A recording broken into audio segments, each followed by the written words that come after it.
Good afternoon. Good afternoon, Madam Chair. Good afternoon, Senate Finance, and good afternoon to all of you. Today is Tuesday, February 21st, 2023. We have 10 bills before the Senate Finance Committee this afternoon. And I will say, as I'm going to read the bills in order that they will be considered today. For those of you that are joining us for the first time, I'll say that members of Senate Finance may be in and out of the committee room during our hearings today. That is because they're presenting legislation in other committees. So please don't take their absence as any reflection of their attention to your bill that you're here supporting or opposing. They simply have work to do in other committees. We're going to have the 10 bills today in the following order. We'll have Senate Bill 670, Senate Bill 136, 433, 331, 396, 539, 839, 538, 377, and 406. We're going to begin, as I said, with Senate Bill 670, which is Senator Rosapep, who's presenting Unemployment Insurance Modernization Act of 2023. Good afternoon, Mr. Vice Chair. Thank you. It's been very nice to be back with you. Unlike the previous bill I submitted here that had unanimous support, it was a simple bill and you got right out of here and got through. This is a little more complicated. This is a bigger bill, but I'm not going to take the time that would be proportional to the significance of the bill. You have some great witnesses coming up to testify, including our terrific new labor secretary, who's a real expert on this, who I think will really be able to shine some more light on this in ways that I would not be able to. I want to talk about the why. Why do we have unemployment insurance? We have unemployment insurance to be a social and personal rainy day fund like we have for the state. So we put money away in good times, so we have money in bad times, both to help individuals when they become unemployed, but also to help maintain purchasing power in the community.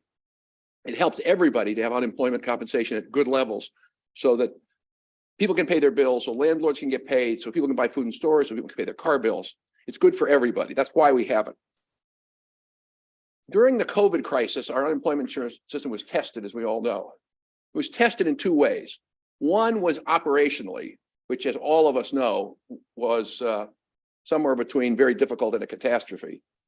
But the other place, what we saw was that it worked in its two big jobs.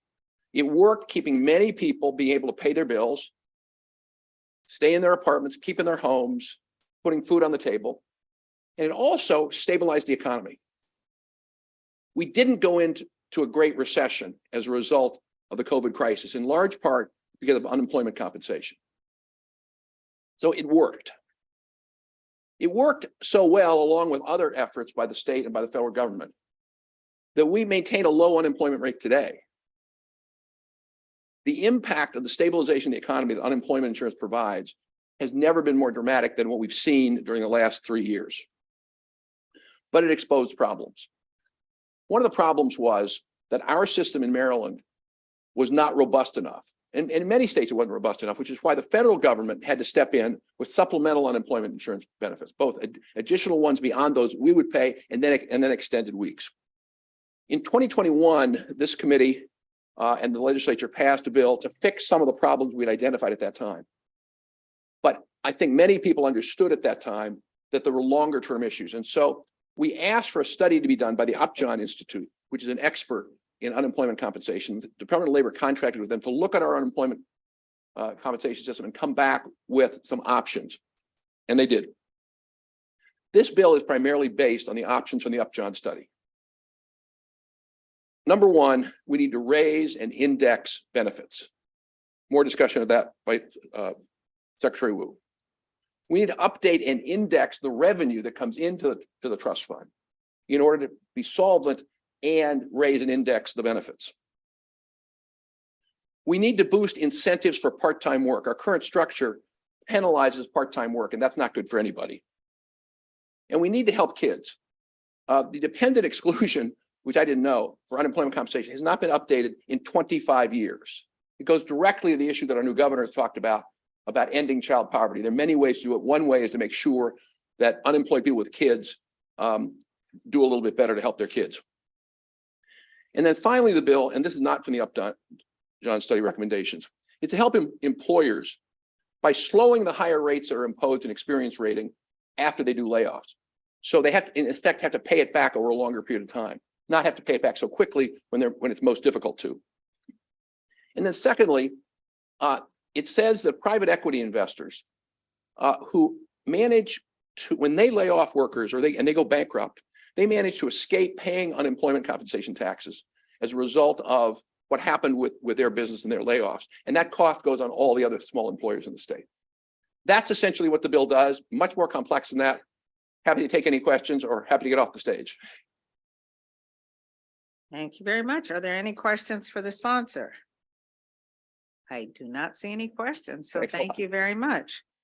We're going to call forward the following witnesses: David Rodwin, Balfour Albuquerques, Christopher Meyer, and Donna Edwards.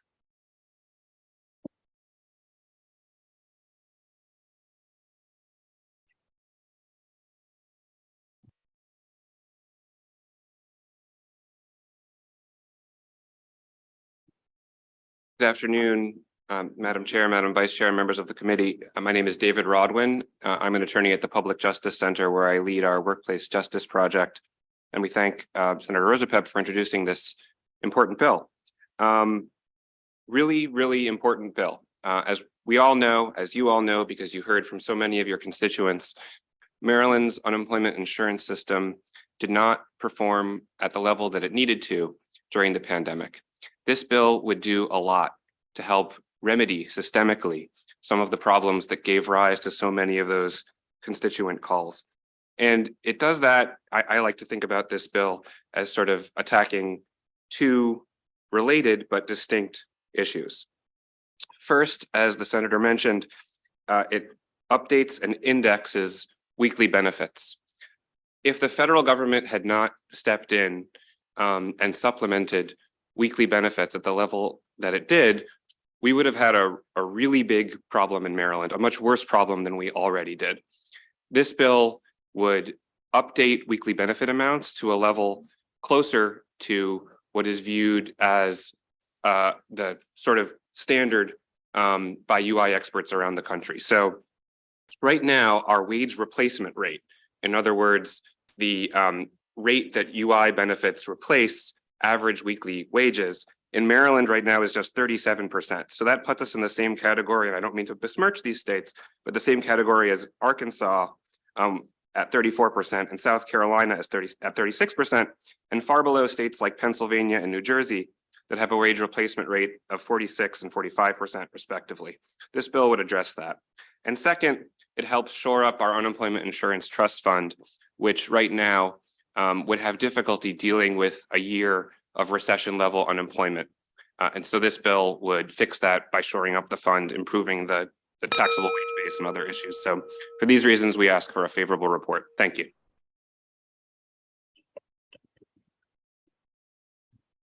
Thank you, Chair Griffith, Vice Chair Klausmeier, members of the committee. My name is Christopher Meyer. I am a research analyst at the Maryland Center on Economic Policy. We support Senate Bill 670 because Maryland does far too little currently to support workers after a job loss. In 2021, standard UI benefits in Maryland averaged just $336 a week, less than $18,000 a year. And because there's no mechanism for benefit levels to keep up with prices or wages, that replacement rate that Dave just talked about gets worse almost every single year. In 2021, it was the worst it had been in at least a decade. Across the state, these benefit levels aren't enough to support a basic living standard, even for a single adult without children. UI benefits are about half as much as this worker would need in Allegheny County, and far more inadequate in the state's central metropolitan regions. Despite increased federal benefits, Marylanders who relied on unemployment in 2021 often reported struggling to put food on the table or falling behind on their mortgage or rent. Fixing our UI system is a matter of racial justice. In mid-2022, 5.1% of Black workers and 4.8% of Latinx workers in Maryland were unemployed, meaning they were looking for a job actively but couldn't find one. Only 3.4% of white workers were unemployed during this period. DLS predicts that the bill will improve the UI trust fund solvency. According to Ernst & Young, Maryland's mix of taxes and public investments is among the best for business nationwide, delivering $1.43 in value for every dollar businesses pay. An effective UI system benefits workers, businesses, and communities. A 2021 working paper from the International Monetary Fund found that every dollar in unemployment benefits increased local earnings by $1.92. The bulk of research finds very little effect on the number of people working for pay. Thank you. I respectfully ask for a favorable report.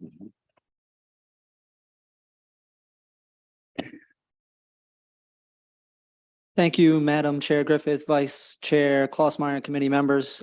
Please forgive my nervousness, my first time testifying in person. I just want to speak briefly to the point of view of someone who has been on unemployment, and I represent over 2,200 construction union members who either have been on unemployment or will receive unemployment benefits at some point in their career. I hear stories of people who are losing their houses or close to losing their houses because the unemployment benefits, as these gentlemen spoke to, just aren't enough. We've decided in the state at some point that $15 an hour should be the minimum wage, and the weekly unemployment benefit is significantly less than that when you multiply it by a 40-hour work week. And so I just want to call your minds to the fact that these are, real people out here struggling to make ends meet. I think the unemployment legislation that we currently have is out of date and a little bit out of touch with the financial reality of Maryland workers in the state. That's all I have to say. Thank you very much. Thank you. You did a great job, but if you could just say your name so that we have it. There we go. Apologies. My name is it's Balfour Albuquerques. Many of you probably know me as Rico Albuquerques. I'm with IBEW Local 24 in Baltimore, the electrical workers. Sorry, apologies. No problem at all. Senator Reedy. Thank you, Madam Chair, and thank you for everybody's testimony. So this is a pretty far-reaching potential change. Is it fair to say this is be a pretty substantial reform to the system? I know that's a subjective word, but I think it's a substantial change, and I think it's a substantial change that's necessary. where is, and the sponsor may have mentioned this, but so we have a joint oversight committee on unemployment here in the General Assembly. I mean, have these issues come out of hearings from that, and that may be a question I can talk to the sponsor offline, but I mean, whenever we're going to make a major change, because I think there's certainly things about the unemployment system that need to be altered, reformed. We've learned a lot over the last, sometimes some painful lessons. I mean, but are there reports that we're going off of? Is there a task force that's met about this, that's given these recommendations? The Upjohn, it's based in large part on the Upjohn report that Senator Rosa Pepp alluded to in his opening remarks. Yes, Senator. I mean, some of the stuff in here, though, wasn't in the Upjohn report, correct? I mean, this discussion about investment, like there's a part of the bill that basically like requiring venture capitalist firm to post a surety bond. I mean, I don't think that was that in the Upjohn report? Senator, to my knowledge, I understand you don't have it memorized. yeah, I haven't gone through sort of section by section and seen what the Upjohn report specifically sort of referenced in that regard. So I don't want to say one way or the other and get it wrong. No, I think there's a conversation needs to be had. I'd be a little concerned about totally, about the level of change here, but I'm, definitely open to having conversations. I was just curious if there was more besides the report, though, this hasn't gone to our joint committee on, have they adjudicated any of these issues or looked at any of these issues? I wish I had an answer for you, Senator. I'm not sure. I'm not trying to put you on the spot. I appreciate it. Thank you, Madam Chair. Thank you, Senator. I don't see any additional questions for this panel. Thank you very much for your testimony. We're going to invite to the table Acting Secretary Portia Wu to give testimony on this bill. Thank you for coming and good to see you, Madam Secretary. Thank you, Chair Griffith. Thank you, Vice Chair Klausmeyer and the members of the committee. I want to thank the sponsor, Senator Rosa Pepp and Delegate Charkoudian, for the careful attention they've paid to unemployment insurance. The department agrees that Maryland's unemployment insurance system is badly in need of reform. Such reforms need to strike a balance between benefits and contributions to ensure adequate income replacement for workers, but also to provide greater certainty and fairness for employers so they aren't hit with drastic increases during economic tough times. And also reforms need to make sure the trust fund is solvent, both to comply with federal law, but more importantly, to be able to serve workers and our state economy so they can both weather economic shocks. Quite simply, our current law has not kept pace with modern realities, including inflation. I think it was mentioned earlier, Maryland's average weekly benefit is $335, making it 34th in the nation and below the national average of $390, despite the fact that Maryland is the 7th most expensive state to live in. Moreover, our current taxable wage base is $8,500 lower than 43 other states. By contrast, Social Security, which back in the 1930s originally had the same taxable wage base as UI, is now using a base of over $140,000. But what this really means is that lower wage workers are seeing a much larger percentage of their wages taxed than higher wage earners. Let me give you an example. So there's a mom and pop pizza shop. They may have a lot of part-time workers, lower wage workers. Those employers are paying the same amount of tax into the UI system for a part-time employee making $10,000 a year as a software company or investment bank is paying on workers that make $300,000 a year. But when those low-wage workers are when those workers are both laid off, the pizza employee only gets about $100 a week in weekly benefits, and the software engineer is getting the weekly max $430. If I could take another minute or two just to wrap up. Thank you. I think we also need to give employers greater certainty and stability with respect to contributions, and we need to build up the solvency of the fund in the long term. I will say Maryland, as has been noted, has not been in a good minimum solvency standard since 1996. So we need to improve the solvency of the fund. Finally, as was referenced, we need to get our internal house in order and the Department of Labor and make sure that we are doing a better job of responding to claimants and to businesses. I'm happy to answer any questions about this legislation. Thank you. Any questions for the secretary?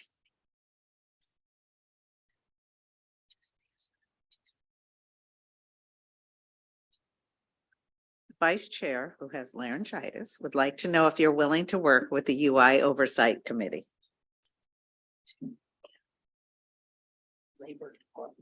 To get the Labor Department up to snuff. Her words, not mine. Absolutely. And I'm sorry to hear about your laryngitis, but yes, we'd absolutely be willing to work with the Oversight Committee. We have a lot of work to do to improve our systems. Thank you. We'll go to Senator Lamb. Thank you, Madam Chair, and good to see you, Madam Secretary. I had a clarifying question because I think you brought up a lot of important points and things that, at least from my perspective, seem reasonable.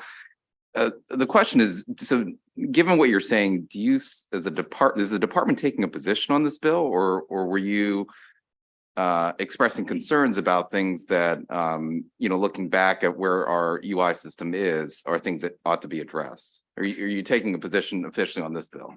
I think our position is that we support efforts like this and think the bill is absolutely addressing the correct things that need to be talked about. Expanding the taxable wage base, increasing the benefits, not discouraging individuals from engaging in work, and also looking at what the support is for dependents. I think we would like to work with the committee and with the sponsors on the exact details and the exact parameters of each of those adjustments.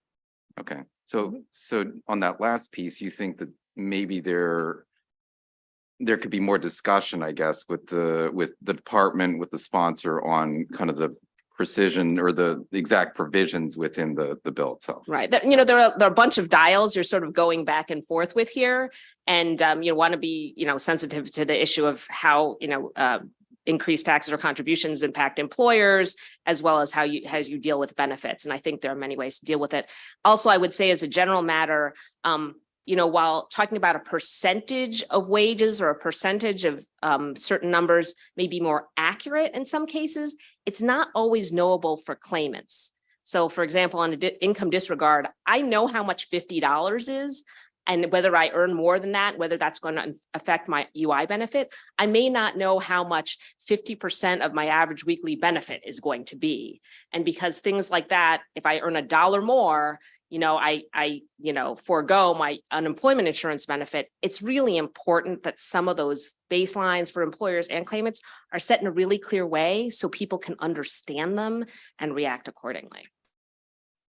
Okay. All right. Thank you, Madam Chair. Thank you. Any additional questions?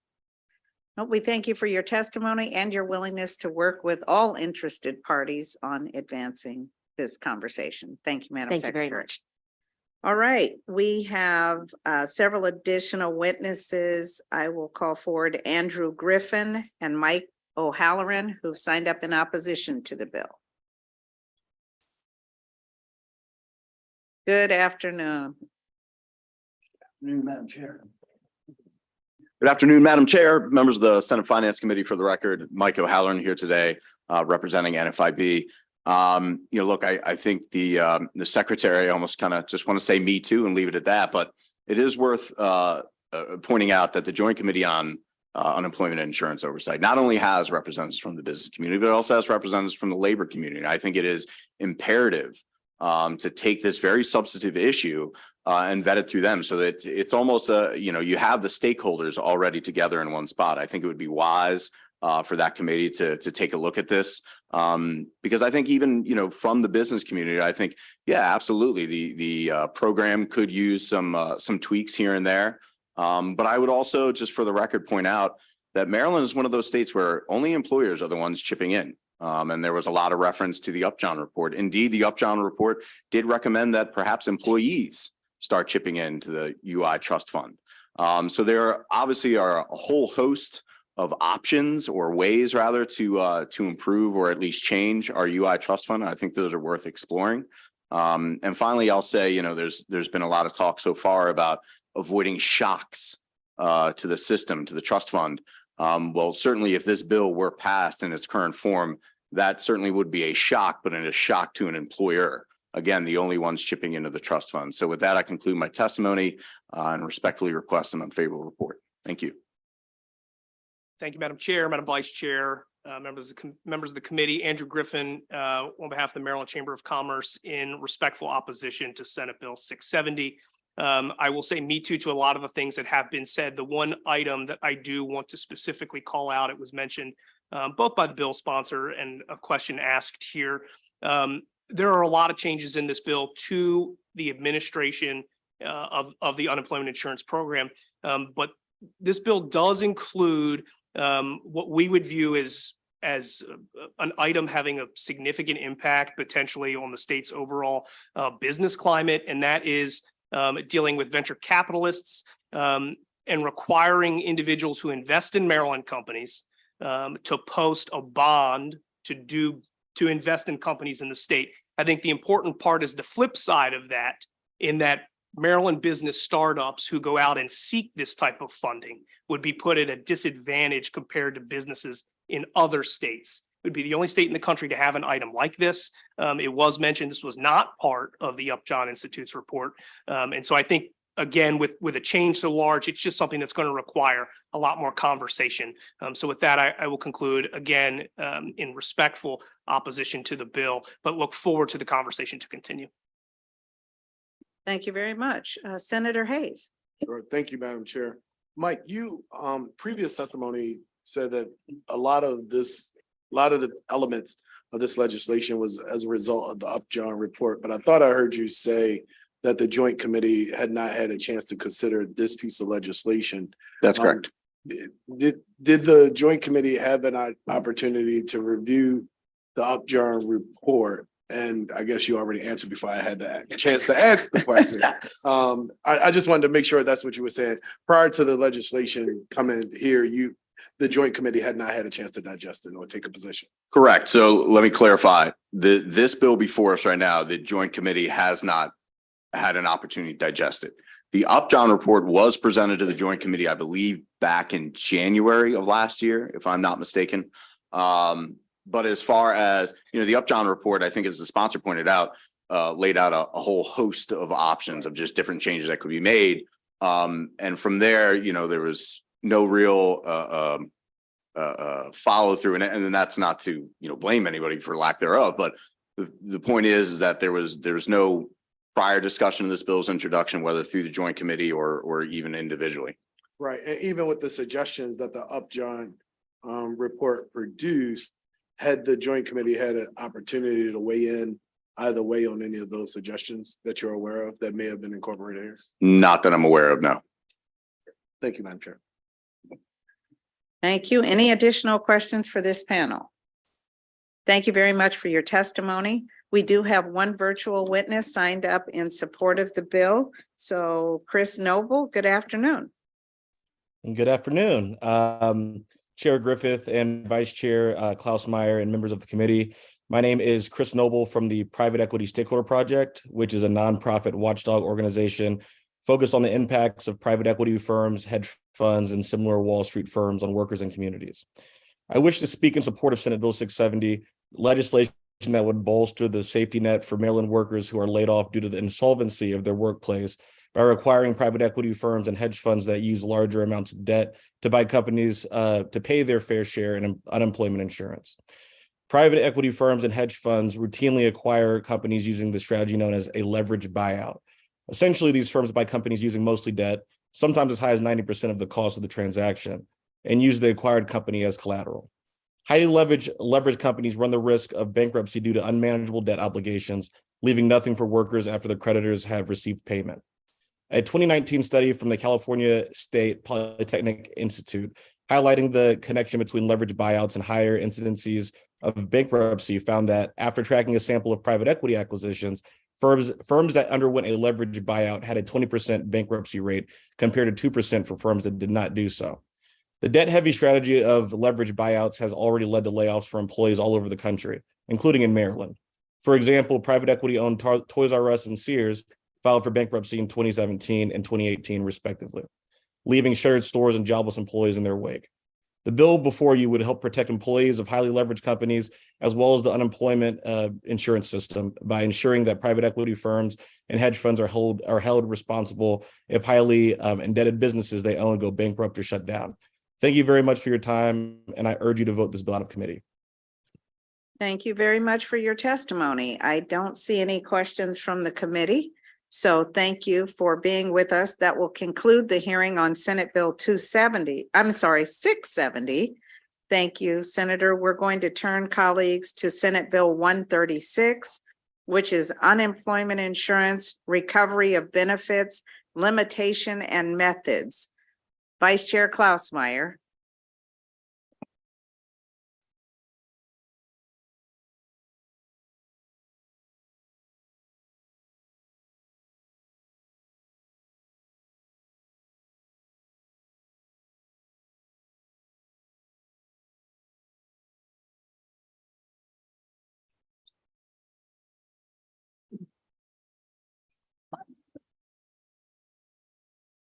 Good afternoon, everyone. I'm Rachel. I'm the senator's intern. I'll be speaking, or I'll be reading her testimony today, as she has no voice. Good afternoon, Chairwoman Griffith, members of the Senate Finance Committee. As we all saw during the height of COVID-19, unemployment insurance is a valuable lifeline for Maryland families going through tough times. Unfortunately, many Marylanders who relied on these benefits were informed that they needed to repay part or all of the money they had received because of an overpayment. While there are many different possible causes for an overpayment, it is often due to no fault of the claimant. In these cases, when there is an overpayment and no fraud has occurred, this legislation will cap the Department of Labor's recovery of overpayments at 50% of a claimant's weekly benefit amount. Current law allows the Maryland Department of Labor to offset 100% of weekly unemployment benefits until the overpayment balance is satisfied, even if the overpayment was due to department or employer error and there is no way, and it is no way the fault of the claimant. A 100% offset means that the claimant will be left with no financial support at all, despite continued unemployment. This gap in benefits can leave Marylanders with no ability to pay for bills or buy food during an already tough time of unemployment. Senate Bill 136 helps families avoid this difficult situation by limiting the Department of Labor to recovering no more than 50% of a claimant's weekly benefit amount. If a weekly benefit amount is $100 or less, then the recovery offset is limited to 25%. It is important to stress that the Department of Labor will still recoup the entirety of the overpayment and that these limitations only apply to non-fraud overpayments. This legislation would put Maryland in line with federal unemployment programs and 25 other state unemployment programs, which already restrict recovery offsets to 50% or less. By allowing claimants to receive a portion of their weekly benefits, claimants can avoid unnecessary financial hardships that could arise from a total loss of benefits. Punishing Marylanders for an honest mistake or an error out of their control runs counter to the purpose of unemployment insurance. This bill would support Marylanders in their time of need while still allowing the Department of Labor to recoup all overpayments. I thank the committee for their time, and I'm requesting a favorable report for Senate Bill 136. Good afternoon, Madam Chair, members of the committee. For the record, my name is David Rodwin. I'm an attorney at the Public Justice Center, where I lead our workplace justice project. Very grateful to Vice Chair Klausmeier for introducing this very important bill. The problem with Maryland's law now on this issue is that for the many Marylanders who have an overpayment imposed on them for no fault of their own, either because of agency error or some other issue that wasn't their fault, and they remain unemployed and looking for work, the department can recoup the overpaid benefits by taking 100% of their ongoing weekly benefit amount, leaving them with nothing at all while they're unemployed, while they're still trying to look for work. That affects individuals' ability to survive and to support their families. And I just wanted to read from testimony that we included in our written testimony. One of our clients, William Sanders, this happened to him. He had no idea why the overpayment was imposed on him, still has no idea. It was eventually waived. He lives in an apartment with his wife and children. He says, the department's reduction of my benefits to offset this alleged overpayment was incredibly stressful and hard on me and my family. We did not have enough income to pay for our basic living expenses, fell behind on our rent, had to rely on food pantries and Meals on Wheels to eat. I also had to cut back on driving, which made it very hard to search for a new job because I could not afford to fill up my car with gas. This bill is a common sense solution to that problem that balances the state's interest in recovering overpaid benefits with individuals' interest in surviving and supporting themselves and their families. I just want to emphasize something that the Senator already said. It's for non-fraud overpayments only. We're not talking about anyone who did identity theft or any other kind of fraud. And it aligns Maryland with what about 25 states are already doing and what the federal government already does with respect to federal unemployment programs where there's a overpayment of federal benefits. So with that, I'll ask for a favorable report. Thanks very much. Thank you. Are there any questions for the sponsor or her panel? Senator Lamb. Thank you, Madam Chair. Just a quick clarifying question. Was this a recommendation that came out of the Joint Committee on Unemployment Insurance Oversight?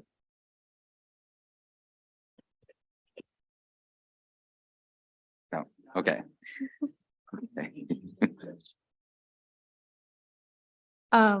The senator saying, if this bill is part of the modernization of the UI in the Labor Department, we can include it to get it rolling. Okay.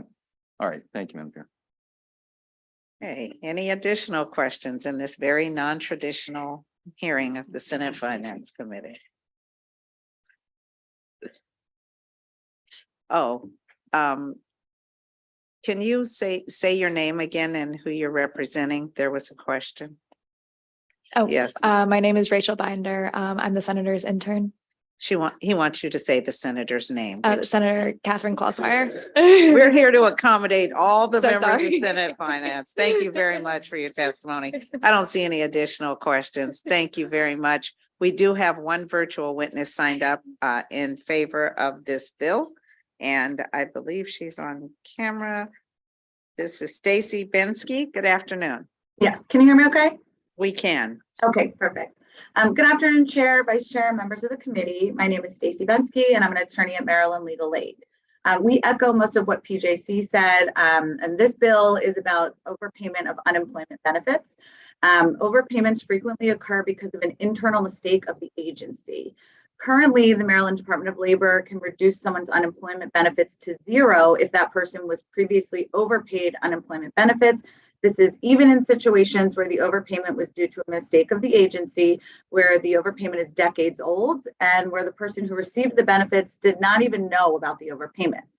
If someone becomes unemployed again and applies for unemployment benefits, the agency is permitted to then recover the old overpayment by reducing the person's current benefits. Current law does not distinguish between recovery of overpaid benefits from people who are not at fault versus for those who were at fault or committed fraud. So this bill would limit overpayment recoupment for someone who is not at fault for the overpayment. This provides some level of protection to those who become unemployed and are eligible for unemployment benefits, but for a mistake of the agency that led to a previous overpayment. This ensures that someone who finds themselves out of work is not left with 0 income to provide for their family. A bit of history. For decades, Maryland Legal Aid obtained these 50% reductions for clients in these types of overpayment situations. These were routine negotiations, but they abruptly stopped with the chaos of the pandemic. It became nearly impossible to speak to an actual person at the Maryland Department of Labor, and they switched to an entirely online system. So this bill simply codifies a practice that the Maryland Department of Labor engaged in for decades. So the agency can recoup their money, but without forcing people who lose their jobs into abject poverty. The state has an interest in recovering overpaid benefits, but the state also has an interest in protecting its most vulnerable citizens. And with that, we urge a favorable report. Thank you. Thank you very much. I don't see any questions for this witness, so thank you very much for your testimony, and that will conclude the hearing on Senate Bill 136. Colleagues, will now turn to Senate Bill 433, which is the Economic Development, Women and Minority-Owned Shellfish and Aquaculture Enterprise Fund. This bill is joint with Budget and Tax. We've been joined by Senator Sarah Elfreth. Good afternoon, Senator. And this bill will be Senator Klossmeyer, Vice Chair, through her assistant. And Senator, if you have any members of your panel, sponsor panel, they can certainly come up and have a seat. Good afternoon. Thank you, Madam Chair.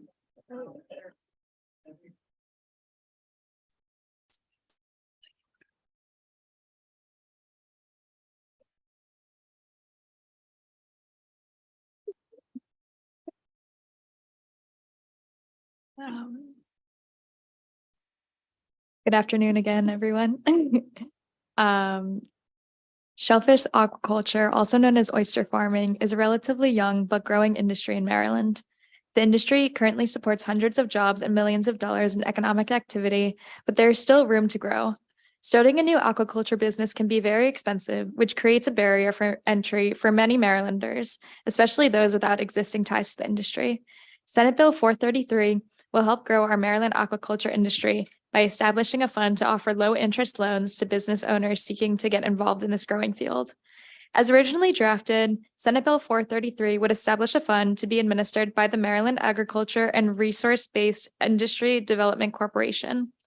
This fund would provide loans targeted towards demographics traditionally underrepresented in the aquaculture and seafood industries. However, the executive director of the Mardbig Steve Henry, brought to my attention that there were concerns about the feasibility of the program as drafted. As a result, we have been working on amendments to establish a program that meets the goals of increased diversity and growth in aquaculture while still ensuring that Mardbig can administer the program. I'm joined on my sponsor panel by Steve McHenry from Mardbig and advocates from the Chesapeake Bay Foundation. We are all committed to working together to find ways to help Maryland aquaculture grow. Thank you all for your time, and I ask for a favorable report for SB 433.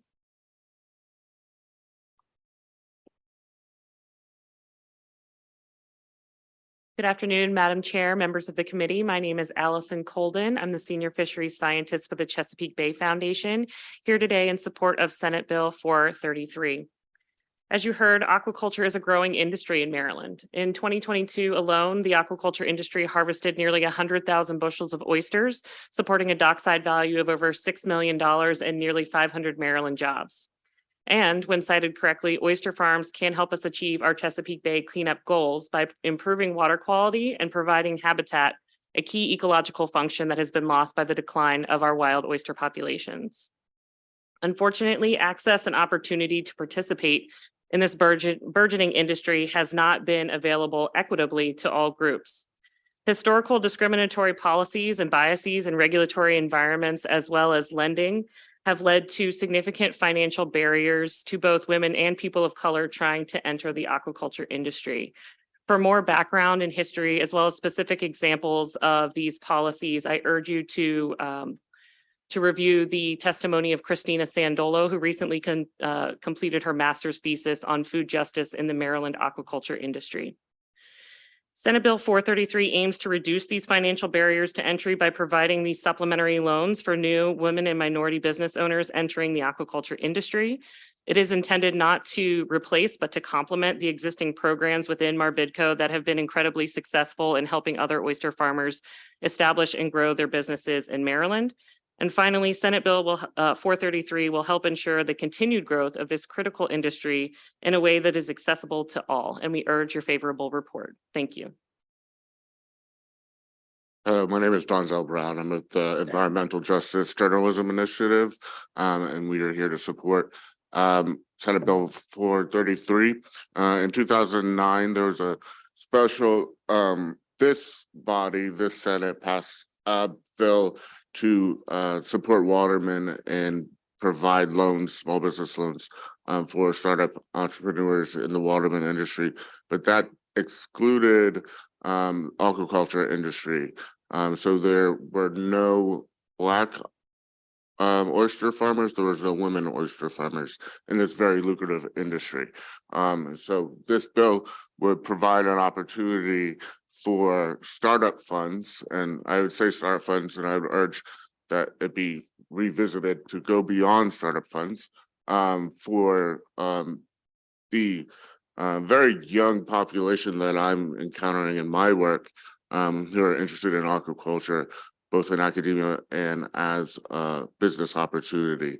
And I would urge you to look at the written testimony of Amani Black, who runs an organization called Minorities in Aquaculture, and she goes across the country promoting specifically Black young women to get in business and study aquaculture. Thank you. Good afternoon, Madam Chair, members of the committee. My name is Steve McHenry. I serve as Executive Director of the Maryland Agricultural and Resource-Based Industry Development Corporation, much better known as Marbidco. And before I start my testimony, I need to commend the sponsor. She has been a long-time steadfast champion of shellfish aquaculture. Steve served on the Maryland Agriculture Coordinating Council since its founding, and Senator Mounts has also been a fairly long-time member of that council. We're here today in support of the bill with amendments. And what we would basically like to do is turn the proposed loan program into a grant program and then supplement our major shellfish aquaculture financing program to provide really the majority of support for beginning oyster farmers. Marbidco today offers 15 loan and grant incentive programs. 2 of them are targeted to shellfish aquaculture. And in our main program, the Maryland Shellfish Aquaculture Financing Fund, that's the program I'm referencing. We have been tracking via the return of demographic information forms in that program since 2016. And of the 33 applicants that we had, 24 returned their forms. 1 was a minority and 2 are women. So just 9% of the 73% that returned their demographic forms were either minorities or women. So we have a challenge in this industry. The question is, of course, how do you move the ball forward to rectify that challenge? Just by way of background, public agencies, with one exception, generally cannot make funding decisions in terms of business development support on the basis of race, ethnography, gender, or even age, unless there's a finding done through what's called a Croson study, where an outside consultant is hired to assess the historic discrimination in the industry and basically say there's a constitutionally permissible exception to the general rule in that support. My written testimony goes into great length on this. The bill is introduced as unconstitutional, so we proposed an alternative way to try to rectify the situation. Happy to answer any questions. Thank you. We'll go to Senator Hayes and then Senator Alfred. Right. Thank you, Madam Chair. And I believe the last person to testify was about to address this. We've been told traditionally, as it relates to legislation, in order to propose a race-based remedy, it has to meet the standards of the Croson versus Virginia case.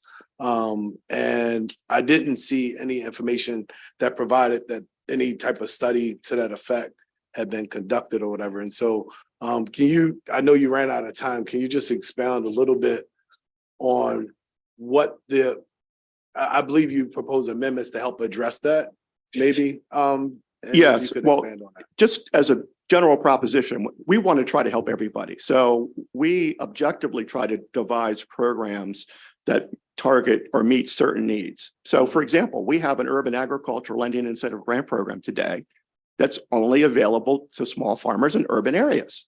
And so more than half of the recipients of funding in that program have been minorities, right? Because we're able to geographically target it without regard to race or gender or ethnicity, right? So we try to do that where we can.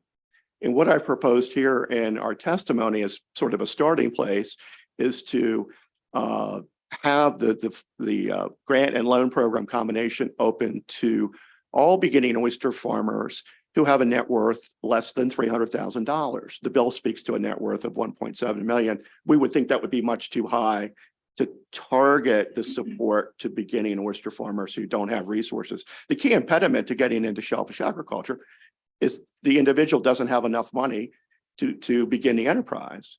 And a bottom culture operation today, based on information the University of Maryland has developed, would need $400,000 spread over 3 years to begin the shellfish aquaculture enterprise.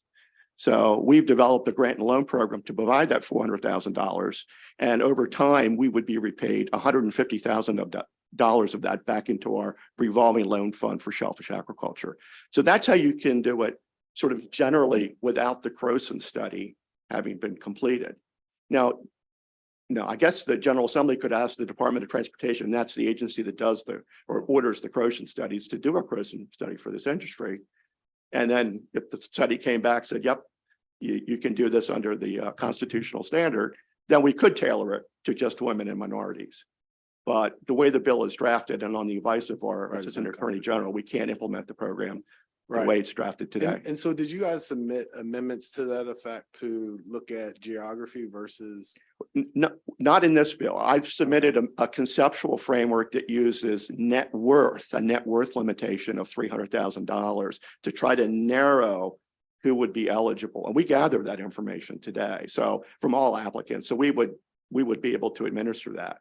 I mean, another way to do it would say the person could not be a tidal fisheries license holder, so then existing watermen then would not be eligible. That would be another sort of objective way to narrow the eligibility. Of course, there's nothing stopping that person, 3 or 4 years from now, going and getting a tidal fishery license. They're available in the market, you buy them.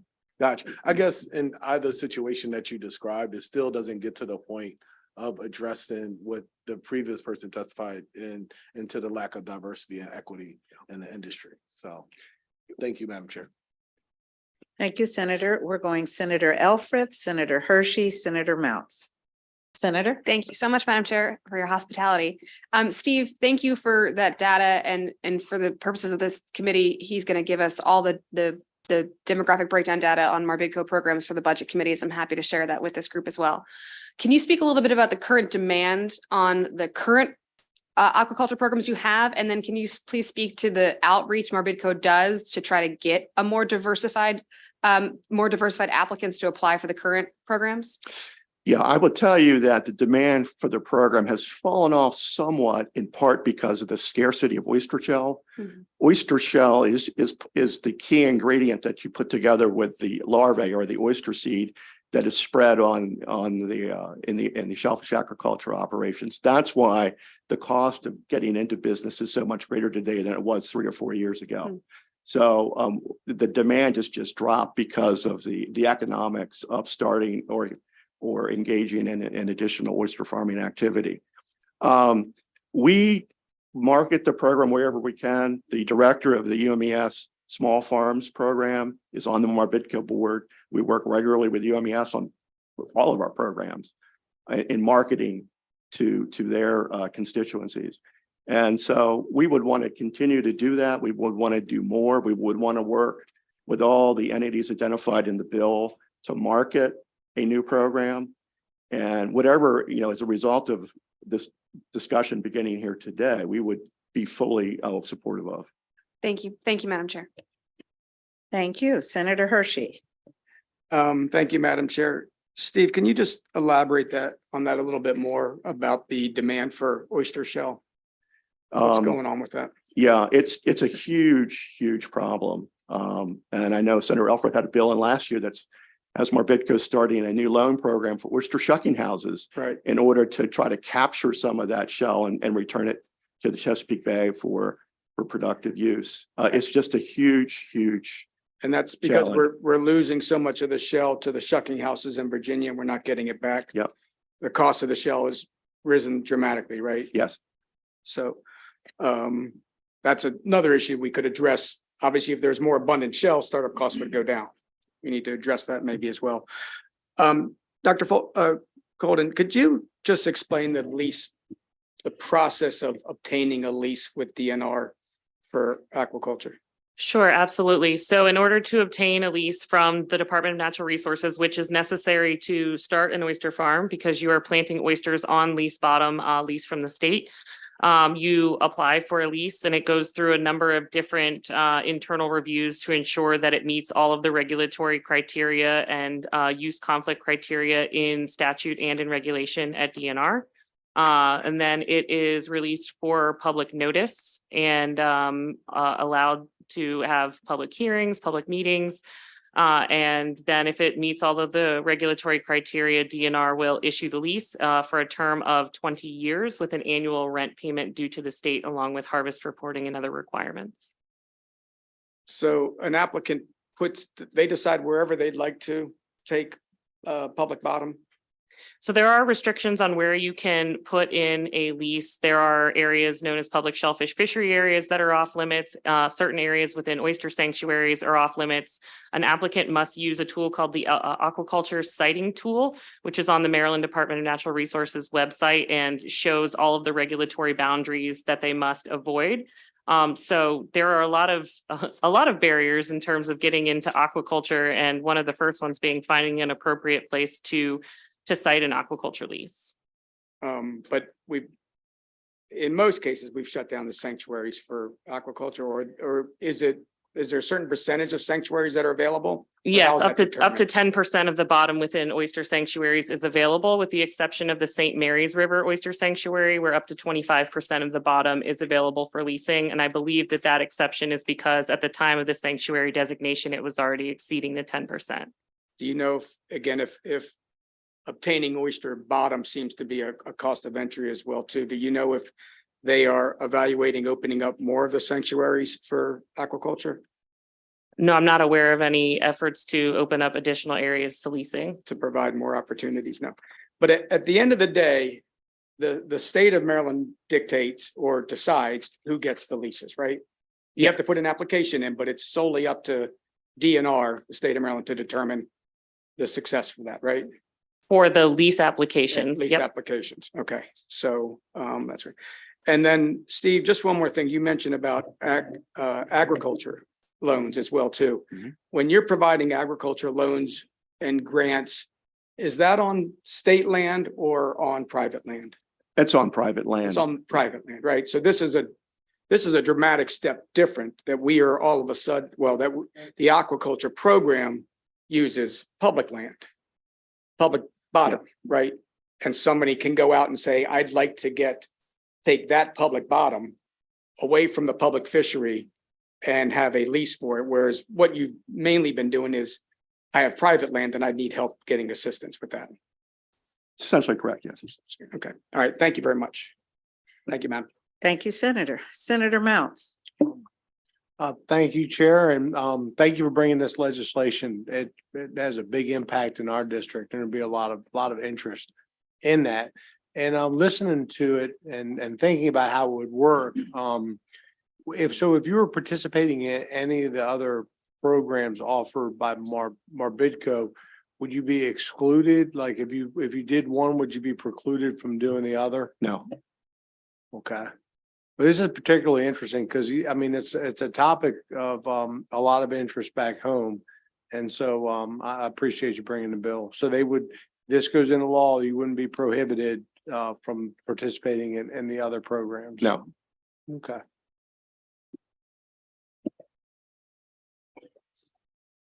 Okay, I don't see. I believe Senator Klausmeier was interested in the question, if I may follow up from an earlier question. The bill, parts of the bill were modified from recent medical marijuana legislation, which utilized uncodified language to direct a review of the existing studies for the discrepancies or the differences among the different groups with respect to participation in that industry.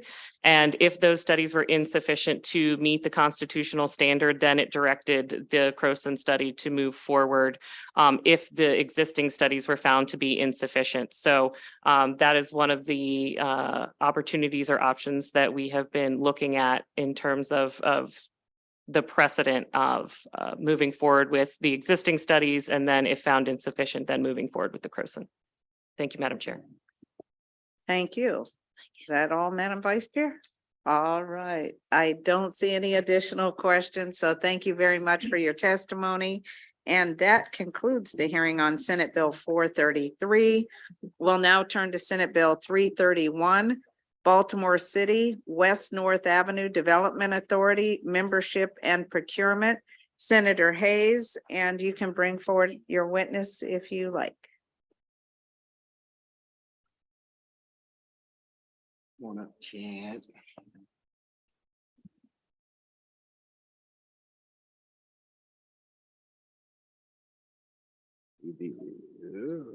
No, that's not it.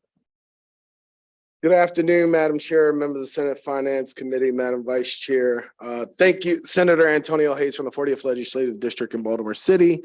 For the record, Madam Chair, a couple of years ago in 2021, this committee partnered with us in establishing the West North Avenue Development Authority.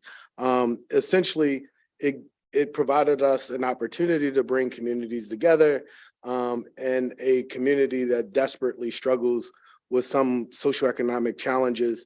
It leveraged the state institution of Coppin State University, one of our historically Black colleges and universities, along with private institutions like the Maryland Institute of College Art, to develop a comprehensive revitalization strategy for that corridor. And since that time, we've been busy at work. We've had the opportunity to appoint an executive director, Chad Williams, who's here with me today. We've identified the chair of Coppin State University as the chair of this development authority, and have worked, continuously with many of the different stakeholders in that corridor to develop the comprehensive revitalization plan, which is due to be presented to this legislative body later this year. In doing so, as most startups, you begin to realize barriers and stumbling blocks, and some of those existed in the state's procurement practices. We've looked at what has been done through EBDI in East Baltimore and other places, including the Stadium Authority, to help better serve these communities and meet the deadlines that the legislature has put before us.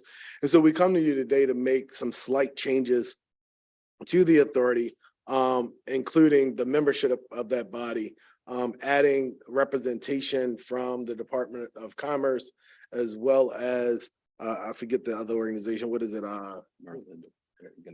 Right, Maryland, see, that's why I should have read from my script, right? Maryland Department of Economic Development as well. And so that's essentially the changes that we're asking for today, to make some slight changes to the membership, as well as some modifications to the procurement process as it relates to the Development Authority, so we may expedite the work that we're charged to report to this legislature. And so with that, Madam Chair, members of the committee, I urge a favorable report for Senate Bill 331. Good afternoon, good afternoon. Madam Chairperson, Vice Chairperson, and other members of the committee. I'm Chad Williams, Executive Director of the West North Avenue Development Authority. Today, I respectfully ask for support of Senate Bill 331, titled Baltimore City West North Avenue Development Authority, Membership and Procurement. As stated in the fiscal policy note, this emergency bill alters the membership of the authority and generally exempts the authority from state procurement law. The authority will still be subject to written policies and procurement requirements for all exempt units, and also the state's Minority Business Enterprise Program. Generally, each unit with an exemption from any provision in Division 2 of the state's finance procurement article must have written policies and procedures. These policies and procedures will be submitted to our authority's membership, which serves as our board for approval if this bill passes.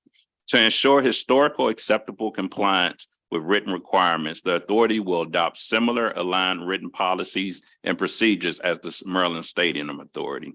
In an effort to strengthen the state and local jurisdictions' intent of the General Assembly in establishing authority, we would like to include the Secretary of Commerce and the Executive Director of the Maryland Economic Development Corporation or their designees as members. This will help with prioritizing and initiating the activity of initiating funding development activities for the authority. And then also make sure that when the authority supports certain activities, that we have the collaborative and partner effort from these entities. Therefore, I respectfully ask a favorable report for this bill and look forward to any questions that you have. Thank you. Thank you. I don't see any questions for the sponsor or the witness, so thank you very much for your testimony. Thank you. And Thanks. I believe that concludes the hearing on Senate Bill 331. We'll now turn to Senate Bill 396, which is the Cecil County Senators Economic Development Upper Shore Regional Council membership, and Senator Hershey. Good afternoon. Good afternoon, Madam Chair. May I bring my Absolutely. panel? How are you? Thank you very much, Madam Chair, members of the committee. For the record, Senator Hershey to present Senate Bill 396, which makes a technical change to the voting membership of the Upper Shore Regional Council, specifically to the representation from Cecil County, which it changes from 3 county commissioners to the county executive and 2 county council members. All other voting members of the Upper Shore Regional Council remain the same. This is a simple local bill that has the support of Cecil County Executive and the County Council, Cecil County Senate Delegation, and the Upper Shore Regional Council. Ask for a favorable consideration. Hello. Good afternoon, Madam Chair, Madam Vice Chair, and Finance Committee members. My name is Susan O'Neill. I'm the Executive Director of the Upper Shore Regional Council. And I'd like to thank Senator Hershey for his support. I'm submitting testimony here for support of Senate Bill 396 on behalf of my council, which, as Senator Hershey pointed out, is changing the membership composition, the voting membership composition of our council. Currently, the Upper Shore Regional Council is one of 5 tri-county councils in the state of Maryland. We represent Cecil County, Kent County, and Queen Anne's County. Our purpose, our mission is to foster planning and development for these 3 counties. It affords federal, state, county, and local governments a regional forum to identify issues and opportunities to improve the quality of life in the Upper Shore region. As stated, we previously had 3 voting members from each of the county commissions. We also had a municipality rep from each county. In 2010, when Cecil County became charter government, they are now ruled by a county executive and a county council. So this is their request to change the voting membership. So the county executive has 1 vote, and the county council has 2 votes. The Upper Shore Regional Council had a full council meeting on January 4th and unanimously voted to support this request. Thank you very much. Thank you very much. I don't see any questions, so thank you very much for your testimony. And thank you, Senator.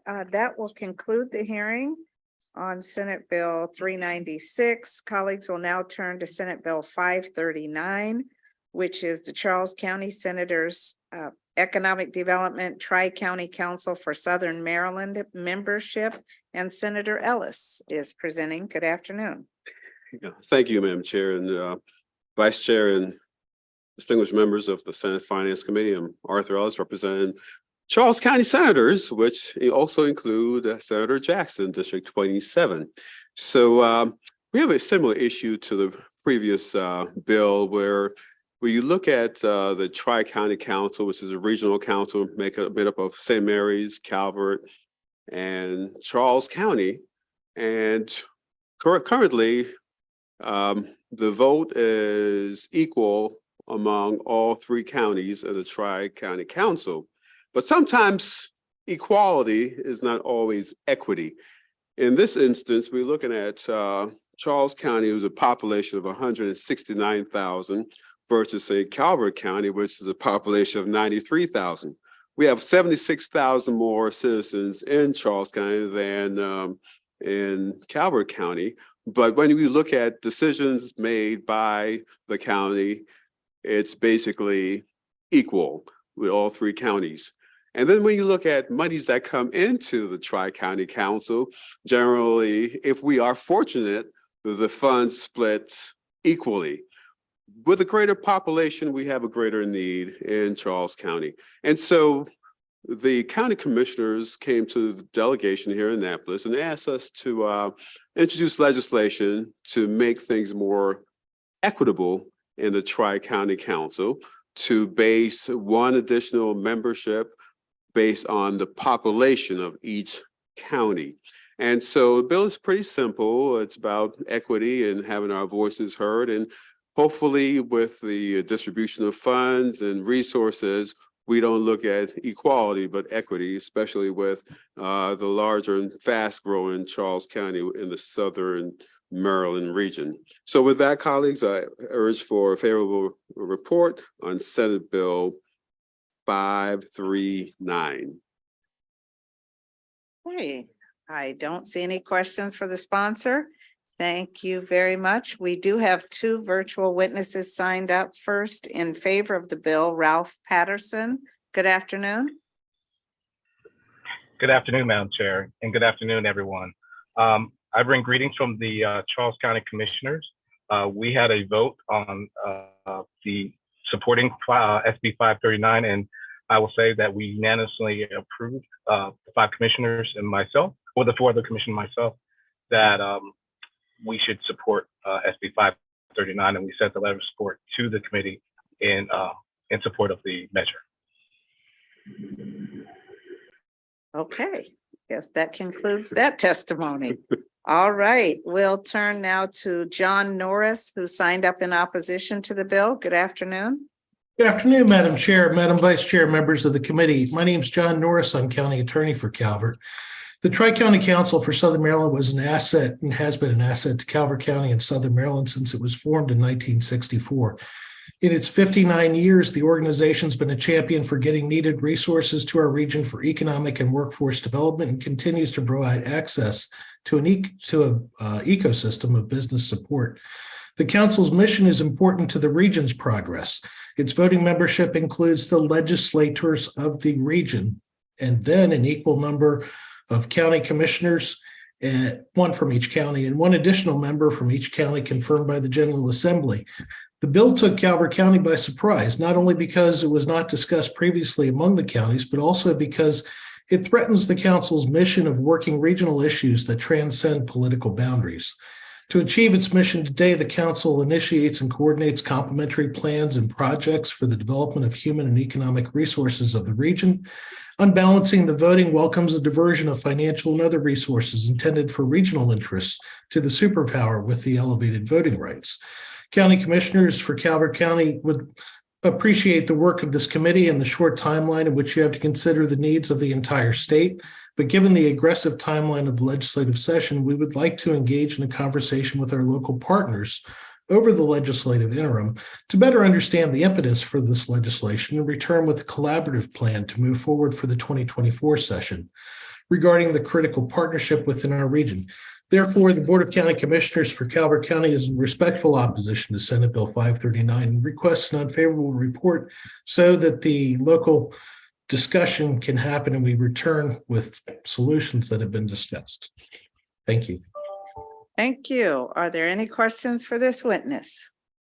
Okay, seeing none, thank you very much for your testimony. That will conclude the hearing on Senate Bill 539. Colleagues will now turn to Senate Bill 839, which is Labor and Employment Workmen's Compensation Hernia. Senator Kramer, good afternoon. Good afternoon to you, Madam Chair, Madam Vice Chair, members of the committee. Madam Chair, I believe there are some folks who want to come up and join me at the table, if I may do so.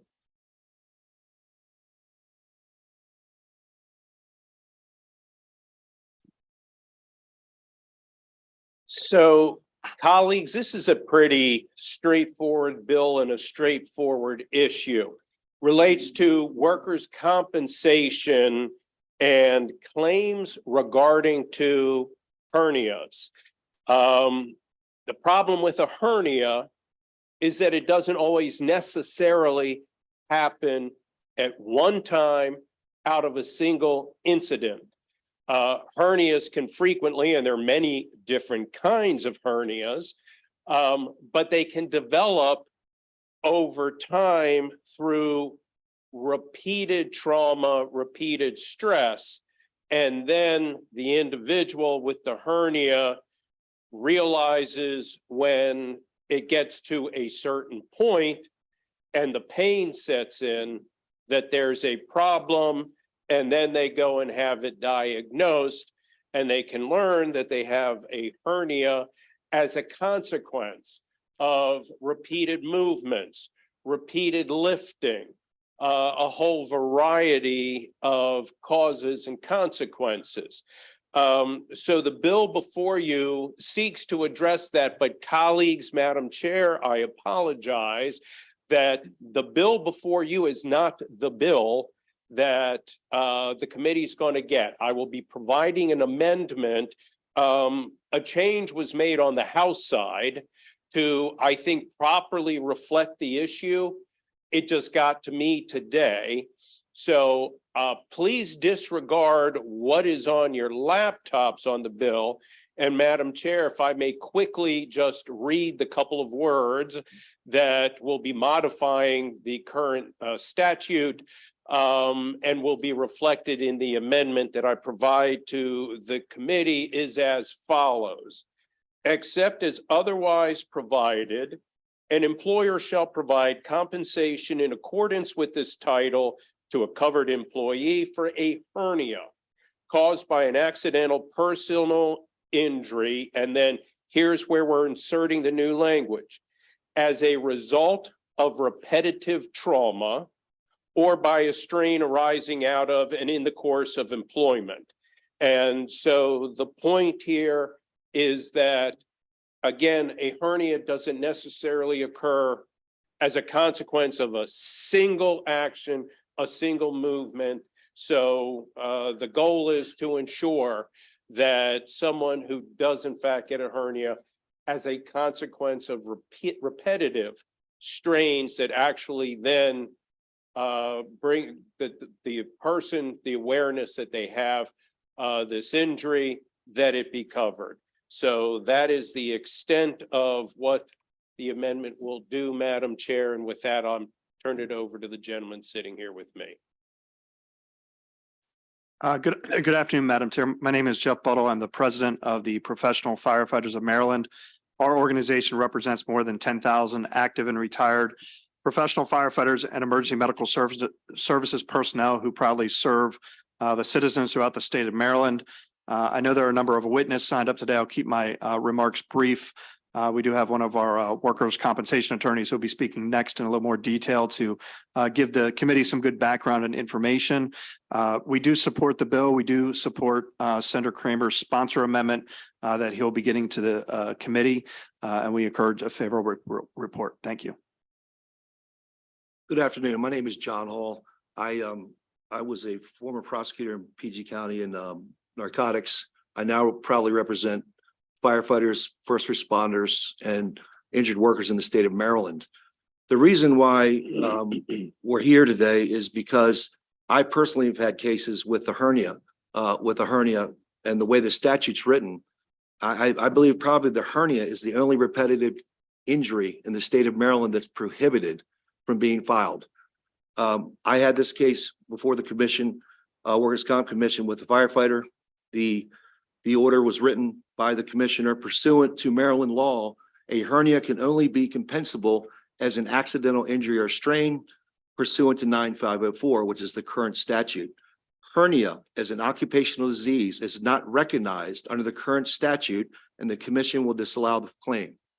What that basically says is if a laborer or an injured worker or a firefighter develops a hernia from repetitive use over time, he can't file a claim. It has to be from a single event.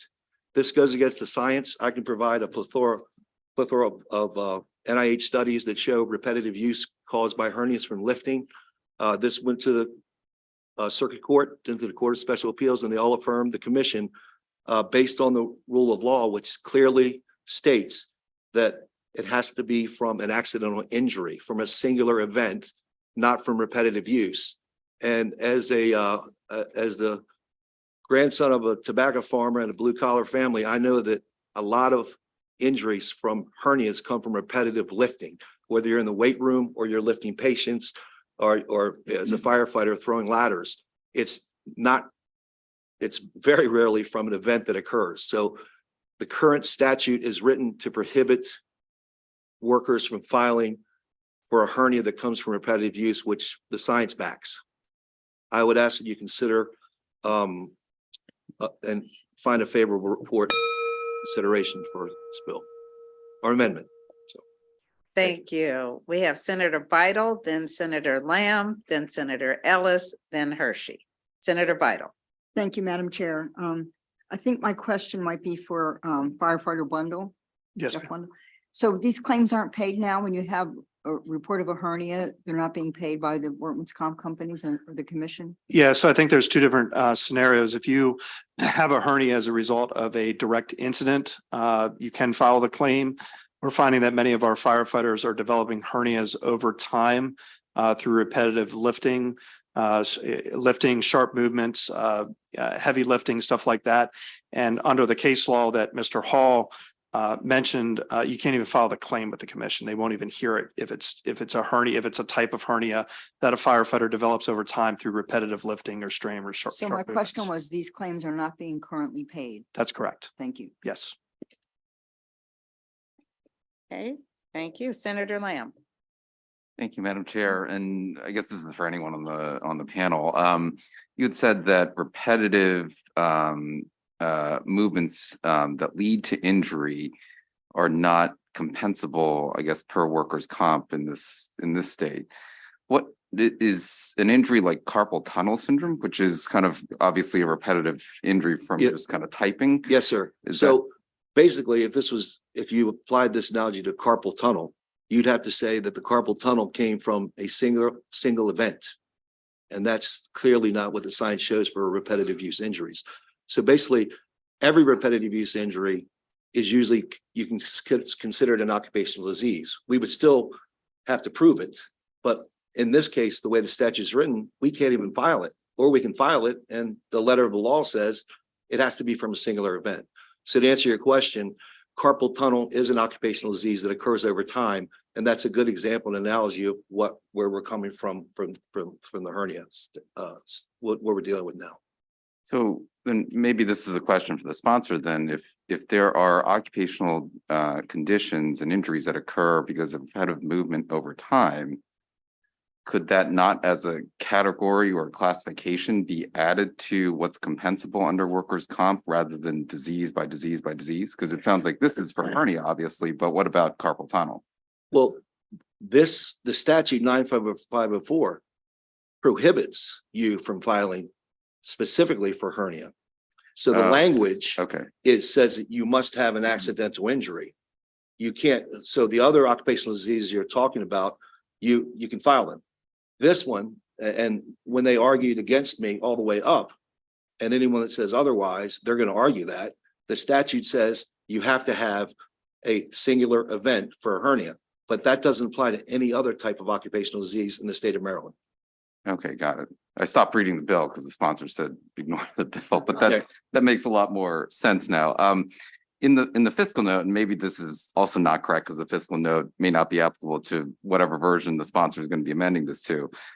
It says that, it cites that the hernia must be reported to the employer within 45 days after its occurrence. However, if a covered employee fails to file a claim within this time period, the claim may still be filed within 2 years after the date the injury occurred. Doesn't that give you the time to be able to do that? Or is it because I guess I presume what you'll say is it's hard to identify when the date the injury occurred is, right? Is that Precisely. why the 2 years doesn't really help here? You answered your own question. Okay. Just I was right. Just checking that that's what, okay. All right. Yeah. Thank you, Madam Chair. Thank you. Senator Ellis. Yeah, thank you, Madam Chair. And Mr. Hall, quick question for you. Yes, sir. How does, say, Virginia handle a situation like this? I'm not certain, sir. I don't practice in Virginia. I don't know the answer to that. But I've never known of any, because I have friends that I went to law school with, and I brought this up with them in other states. They don't have a statute that limits, one particular type of occupational disease. In this case, basically, it's prohibitive for someone to have repetitive use hernia based on the statute, the way it's written. Okay, so and listen to you carefully. So you're not sure about, say, Virginia, I'm not certain about Virginia, but sir. other states, most states don't have this limitation. Is that what you're saying? I don't know that. I Oh. know that I've spoken with other constituents of mine that practice law in this field. And it's very strange. And even the rulings from the circuit court, in this case, the judge even in his ruling said, I'm not sure what happened here and why this is prohibited, but I have to go with what the law says. This is a question for the legislature. Okay, great, thanks. That's us. Thank you. Senator Hershey. Thank you, Madam Chair. John, just thank you for your analogy there. I think that makes it a lot easier for us to understand a repetitive use injury.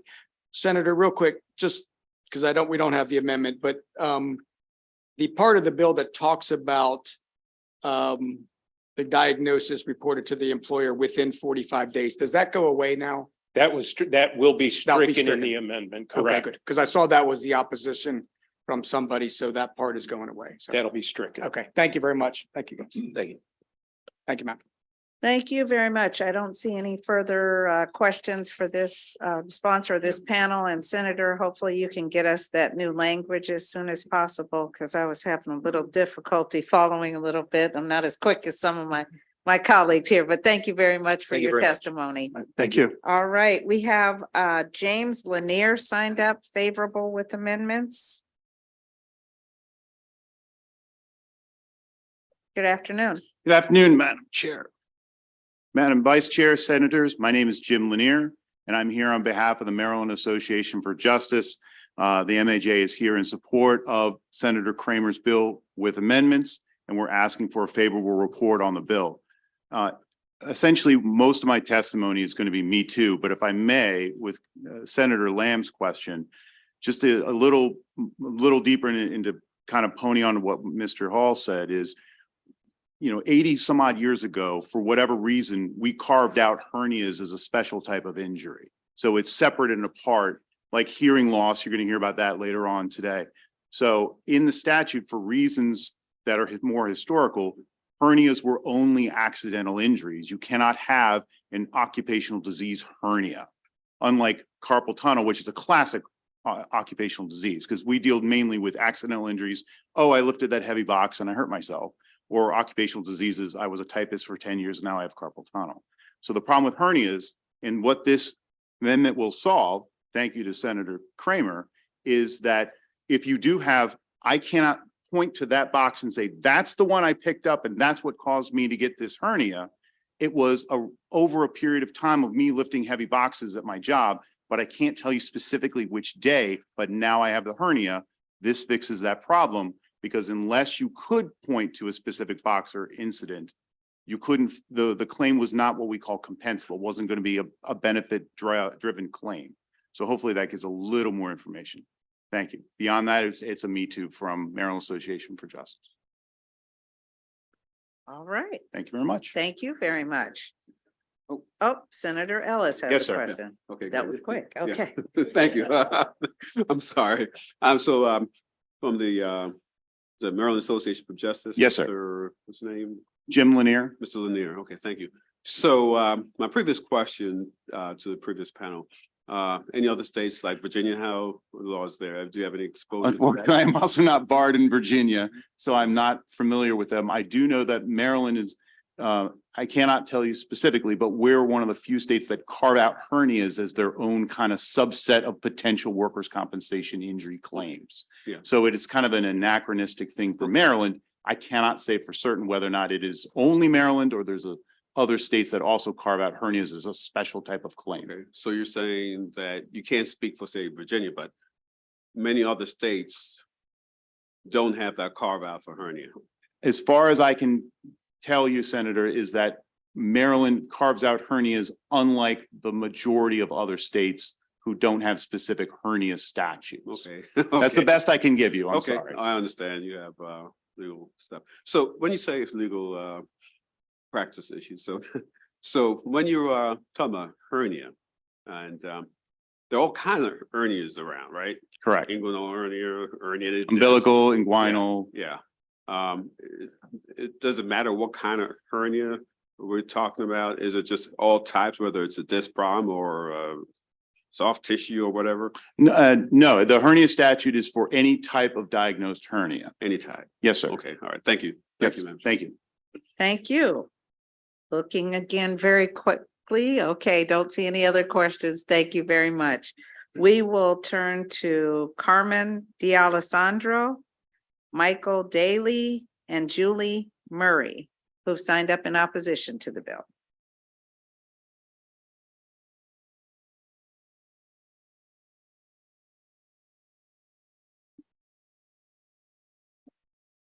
Good afternoon. You can afternoon. proceed when you're ready. Well, thank you. Madam Chair, Madam Vice Chair, members of the committee. My name is Carmine D'Alessandro. I'm Chief Legal Officer for Chesapeake Employers Insurance Company. We insure 20% of the Maryland market and are the largest carrier of workers' compensation insurance in the state. I also serve as president of the Injured Workers Insurance Fund. The Injured Workers Insurance Fund handles the workers' compensation program for state of Maryland employees. So between the two, we represent about 30% of the workers' compensation claims out there. I'm here to respectfully oppose Senate Bill 839. And the law that's been stated is correct. 70, 80 years ago, the courts determined that for hernias, we would restrict compensation for hernias to accidents noticed and reported at or near time of the occurrence. That's why that 45-day language is in the statute. A couple of years ago, it said 30. We agreed to increase it to 45. And really the reason is proof. When you have carpal tunnel and you're typing for 10 years, you know where that carpal tunnel came from. If you're on a jackhammer, you know where that carpal tunnel came from. If you're talking about a lifting injury that causes a hernia months, years down the road, there's no way of knowing where that hernia was caused. So employers would not know who would be responsible. So it would be basically extensive litigation trying to pinpoint where the exact lifting injury caused the hernia. That's why the courts have restricted it to what they've done to make sure that a hernia is reported at or near the time of its occurrence, so the matters of proof are easier. So we respectfully oppose based on the fact that given these types of hernias, and I guess we're talking about athletic hernias that can be caused for months or years in duration. We oppose because it would simply be impossible to figure out what employer and what insurer would be responsible for that condition. And we believe that's why the courts have sustained the law for as long as they have. Thank you. Good afternoon, Madam Chair, Madam Vice Chair, members of the committee, Michael Daly for the Maryland Defense Council. We ask respectfully for an unfavorable report, and we certainly adopt the testimony of Mr. D'Alessandro. We wholeheartedly agree with the information he provided. The concern about adding in and kind of making a hybrid statute that exists specifically for good reason, the way it does now, is that it's adding in for practitioners who handle workers' compensation cases. You're taking a well-established law and the precedents of what's an accidental injury and what's an occupational disease. Two very different things. And it's done that way to make sure that injured workers are provided compensation that can be established that is work-related.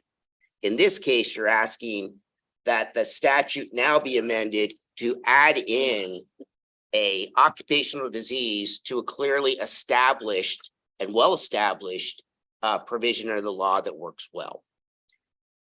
As Mr. D'Alessandro said, when you add in an occupational disease to an accidental injury statute, and then you try to determine, number one, what specific activity was the cause of it, there's no limitation to whether or not somebody has to prove there's specific lifting of any kind over time. It literally just says repetitive lifting without any specific information. Number two, you don't know when that lifting happened. If somebody lifted and caused an injury 5 years ago and changes employers and then says, you know, this is really bothering you now, they go to their doctor, they're diagnosed, should their current employer be the one responsible? So these are the kind of problems we think that are not closely looked at with this statute, both in its current form and in the proposed amendment. For those reasons, we're asking for an unfavorable report. Thank you very much. Good afternoon, Madam Chair, Vice Chair, Julie Murray present also on behalf of the Maryland Defense Council. Both of the members of the panel here have articulated in large part why we oppose. I would just like to reiterate something that Mr. D'Alessandro said, which is that we do have a very specific and different and unique statute for hernias, because when that legislation and that portion of our statute was crafted, there was an acknowledgement that there is a difference in how a hernia develops, how you can pinpoint causation, as opposed to all other manners of injuries and different types of occupational diseases. So the rationale for it being different and the rationale for the section of that law being a different burden of proof and requiring different types of evidence and a different evidentiary standard is because the law did recognize the medical evidence that these are different types of injuries and that they can't be treated the same as other ailments under our statute. So I would just like to add that, and for the reasons already stated, we would ask respectfully for an unfavorable report on the statute as proposed. Thank you very much. We'll go to Senator Kramer and then Senator Guile. Thank you, Madam Chair. And it saddens me to see my friend sitting there in opposition to one of my bills. I am heartbroken, but just the same, with regard to the logic that has been expressed as to how this is somehow different. I just heard that 70 years ago, when somehow hernias were segmented out, it was done so for a particular reason. And I guess my question is, am I mistaken, or is it an accurate representation that current medical science would indicate that a hernia can in fact be caused by repetitive stress? Yes or no? Is that not a factual statement? I believe with athletic hernias, that is a factual statement. Okay. So therefore, what we may have not knowledge of whenever this was done decades ago, that hernias were in a class of their own, today we now know that this is something that can be a consequence of repetitive stress, repetitive trauma. So why wouldn't we want to update the statute just because it's been in place for a half century or more? In my mind, shouldn't be justification for why it should continue. It seems to me with the greater knowledge we gain, that is why we do update. So to that issue of, well, this is just the way it's been, I'm not sure that that is a valid justification for keeping things as they are, the status quo. But this other issue that I heard about, we can't identify which business was where the employee was at a particular time.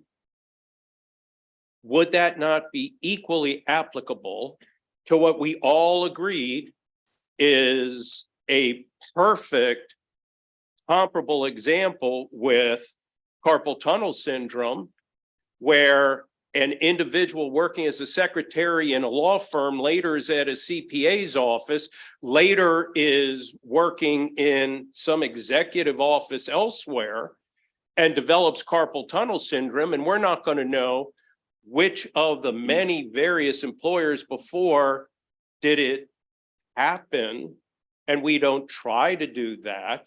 So if we have a grocery worker at Safeway who then goes to Giant Food, who then goes to a different grocer and develops carpal tunnel syndrome, we have the exact same situation that you all were expressing concern about not being able to pinpoint a particular employer.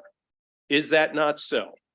So on your first point about just doing things the way we've always done them, I totally agree with you. And I hope my testimony didn't come across as the status quo, just saying how long-standing it's been. But it's your second point that I'm more concerned with in my testimony. And for example, 40% of Chesapeake's insurance book is construction. Now, if those construction workers were just working construction or even different jobs, it might be easy. But with lifting, it's a little different from carpal tunnel. If you go from an accountant's office to a lawyer's office to another accountant's office, it's the same type of work duties. With this lifting, you're bringing into basically 24/7 non-work factors as well. So it's a little different. So that's where, yes, you lift as a firefighter, you lift as a police officer, but you're also lifting at home. You're lifting on the weekends. You're lifting when you play recreational sports. So it becomes a more difficult proof to pinpoint because now you're kind of spilling outside the employment. But Carmine, with all due respect, the same argument comes right back at you with carpal tunnel, because the same person who's typing away in an office is at home Googling, doing their research, banging away on a keyboard, out on a tennis court, swinging a tennis racket while they're playing tennis with friends. And did the carpal tunnel develop playing tennis, or at home Googling, or in the attorney's office? And that's why we have people go before the Workers' Compensation Commission. There's nothing in the bill that says you don't have to prove the injury. You still have to prove it. That's in the bill. But these are people who need the opportunity to at least get in front of the commission to prove their injury, because right now they're completely barred. So this bill just lifts the barrier and gives them their day, their due process, their opportunity to walk in there and make their case. That's all it does. And with all due respect, again, Carmine, that's not different than anything else that you were asserting with this particular issue as opposed to others. Come on, admit it. No, Come on, man. I do. And thank you. You have other bills here that I'll be opposing. So I'm sorry. I'm so glad you're taking this one very well. Yes, you will. I do see it. I do see a difference, Senator, in I understand the tennis player and all. And I guess in my experience, I haven't had that sort of issue. The only other evidentiary issues that come close to this hernia issue are cancers and heart disease. And you see, we had to treat them differently because of the burden of proof. So I do think these hernias is slightly different from the carpal. I know it's slight, but in workers' compensation, as you know, the statutes are unique state to state. I think it's a little different evidentiary position than the tennis player and the typing. All right. Thank you for that. Thank you, Madam Chair. Why, thank you, Senator. Senator Guile. Thank you, Madam Chair. It's back to something that Mr. D'Alessandro said, something along the lines of there's no way of knowing what that cause was for that hernia, but there is a way of knowing, right? There's a way of, or at least through our process of establishing the evidence through discovery, through those mechanisms of trying to establish the causation. So there is a way of looking at it similar to what you were just saying earlier with respect to certain occupational diseases like cancers or heart disease. There are potentially other causes for that, but that's through the course of the discovery period is when each side will have the opportunity to, put out their evidence. Is that right? So I should have said it's a more onerous way. Of course. So yes. Yeah, yes, right, of you're absolutely course. correct, yes. Yes.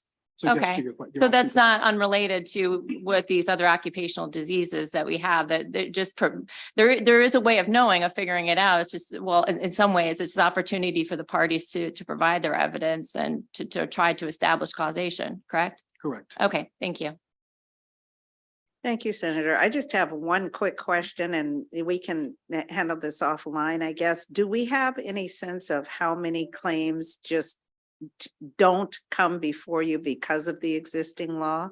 I don't have a way of I'd be proving a negative, and I don't have the I can tell you I've never known one to come across the desk that we denied. So that might mean they're not filing them, but I consulted with my associate here, and we are aware of none of these.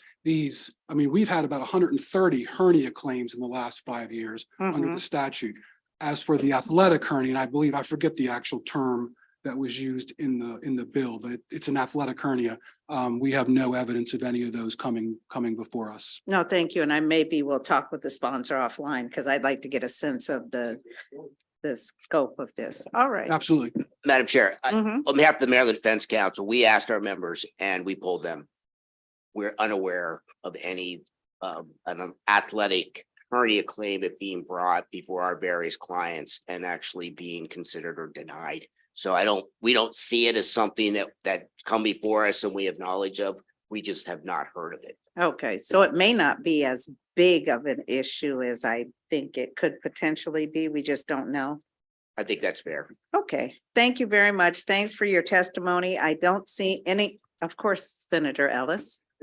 Really quick, Madam Chair, thank you. So listening to the question, you specify you went to athletic hernias, when my earlier question, previous panels, says all hernias are basically covered on this exemption. So why do you focus on athletic hernia, which is like generally like soft tissue injuries, stuff like that, right? Senator Ellis, the reason I focused on that is because when I quite frankly Googled the word in the bill, petechial hernia, it came up athletic hernia. So that's okay. I focus because that's what the bill is. That's why I'm focusing on that type of hernia. I believe the bill is designed to address just that specific hernia. Okay, thank you very much. I don't see any additional questions. Thank you for your testimony, and that will conclude the hearing on Senate Bill 538. Colleagues will now turn to Senate Bill 839.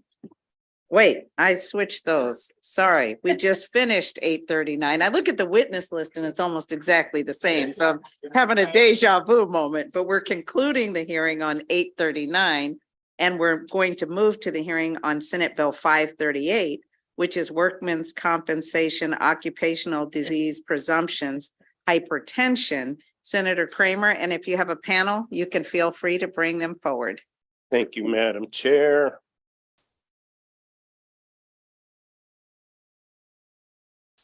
All right, good afternoon again, Madam Chair, Madam Vice Chair, and colleagues. Ben Kramer introducing Senate Bill 538. And colleagues, currently, when a member of our hardworking women and men who take on the dangers of firefighting or something similar are diagnosed with hypertension. There is a presumption currently in statute that it is a consequence of the dangerous work that they do. And that's a good thing. There's just a little bit of a problem with the law as it currently exists. In order to currently qualify for that presumption, the individual has to have either had a partial or total disability or death, or been disabled. Here's the problem with hypertension. Currently, our folks at the Workers' Compensation Commission have concluded that you have to be out of work for at least a minimum of 3 days to qualify for disablement. But if one of these firefighters goes to see their physician and the physician starts them on medication and controls their high blood pressure, the commission has said, oh, okay, sorry, you're no longer eligible for compensation. That's a problem. We have not done away with the underlying serious health condition that they are now going to be living with. It's just that there's medication that can control and manage it. But when they can't get their workers' comp, we have this problem of, well, why don't we go ahead and do the right thing and treat it so that we're controlling it? If we don't treat it and control it, it's going to lead to far worse and more serious conditions.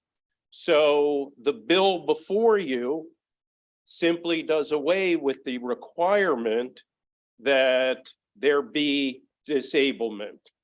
It's the right thing to do. We owe this to these people who put their lives on the line for us. They are under extreme stress and strain. And the fact of the matter that the hypertension can be controlled with medication should not be a bar to their being able to access workers' compensation. So with that, Madam Chair, I'll turn it over to the panel. Good afternoon again, Madam Chair. Jeff Buttle on behalf of the Professional Firefighters of Maryland, here in support of this bill. I think it's important to understand that hypertension is currently recognized in the statute as this legislature has provided as a presumption, but this disablement piece is providing a hurdle to getting those presumptive benefits awarded. Again, as in the past, we have a number of experts here on the Senator's panel. So I'll just incorporate a me too on the Senator's introduction of the bill and ask for a favorable report. Thank you. Good afternoon. My name is Kenneth Berman of the firm of Berman, Sobin and Gross. I've been representing firefighters pretty much from the time when we were talking about in the prior bill in terms of hernias, so 40 or 50 years. And I was around when the presumption came into being. And to understand the background of this, the purpose of the presumption for firefighters for heart disease and hypertension was to protect firefighters who develop those conditions, because the analysis and the studies worldwide show that their heart disease cases and the hypertension rates are way off the charts, much higher than the regular population, which is counterintuitive because it's one of the few professions where you have to take a physical to get that job. So what happens is a firefighter, and the best way for me to describe this is something that happened literally 2 weeks ago before the commission. I had a Montgomery County firefighter who went for his annual physical. On that physical, he was throwing off PVCs and having supraventricular tachycardia. They basically took him off the floor and said, you cannot be a firefighter for the next 2 weeks. They put him on a Holter monitor. They sent him to a cardiologist. The cardiologist diagnosed him as having hypertension. He gave him a permanent partial impairment rating and put him on lifelong medication. The county fought the case, and we had a 40-minute hearing. And the sole purpose of their defense, because interestingly enough, and this doesn't happen very often, the county's cardiologist related it to his job. But the whole defense was he did not have a disablement because he was back at work, even though he was on medication. We got a favorable decision. That case is being appealed, and he is going to spend thousands of dollars on a circuit court jury trial. So that is the need for it. It is to protect firefighters and get this idea, and dare I say in closing with the chairman behind me, different commissioners have a different idea as to what exactly a disablement means. And the idea, as I said at the beginning, was to protect firefighters who develop this condition. Right now, it is a landmine in terms of the whole disablement issue. Thank you. John Hall again. I'm an attorney representing first responders. I as well represent many firefighters and police officers. Oh, sorry. I as well represent many firefighters and police officers with hypertension. My point is, same with Mr. Berman. We go before the commission. My former employer, who was a retired commissioner back in the day, medication alone was enough for disablement at that time before the commission. Things change. I've had cases where my clients have actually been placed off work due to their hypertension, and the commissioner says, I don't find disablement because their reading that day wasn't high enough or whatever. So even when we comply with the I consider it a fallacy in the law, we still get turned down. And the problem is, and this is just common sense to me, and if you look at any medical documentation, if you have hypertension in and of itself, that's disabling for your heart. If you don't take your medication, you're going to die or have a stroke. So the fact that you have to miss work because you have high blood pressure, but you're medicated, doesn't make sense, because if you don't take your medication, you're going to probably die. So the disablement for hypertension, it doesn't make a lot of sense. And I think that the fact that the firefighters and police officers that have hypertension in and of itself, when they're medicated, should be enough, because we even have situations where the other side agrees that it's causally related, and we still have a hearing because then they say, well, you haven't missed 3 days of work. Come on, 3 days of work? That's going to be the magic number? You know, it's almost futile sometimes when we go through this over and over again. But and the current commission, it changes with and every commissioner doesn't do it the same. But we just feel that in support of this bill, we should find that medication alone is disablement for hypertension. Thank you very much, Senator Lamb. Thank you, Madam Chair, and thank you to the panel. So, and I am someone who does do annual firefighter physicals for occupational health cases and review some of these EKGs and stress tests. So I guess what you're saying that the current law conveys is that there's an interpretation within the Workers' Comp Commission of what disablement means, I guess, and that interpretation is kind of shifted over time based on who the commissioners are, I guess, right?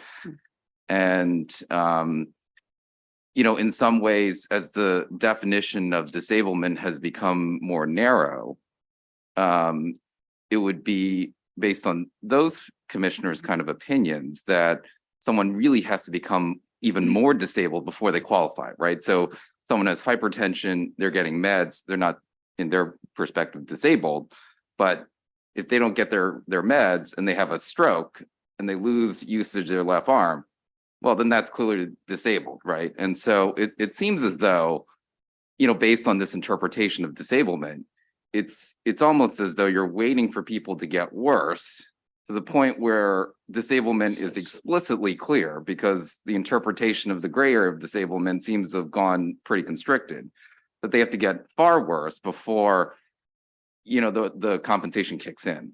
you're almost, you hit it on the head, you're almost in a Hobson's choice. I'm sorry. You hit it on the head, you're almost in a Hobson's choice. Do you not take your medication and therefore you have a compensable workers' compensation claim and you miss 3 days from work and you've endangered your health? Or do I say to them, I'm sorry, take your medication, which I've advised them to do, but you're not going to meet the disablement. It's interesting. In the last 20, 30 years, we've looked for guidance from the appellate courts. They've told us what is not a disablement, but they've not really clarified it on the appellate. And I don't mean to wade into that.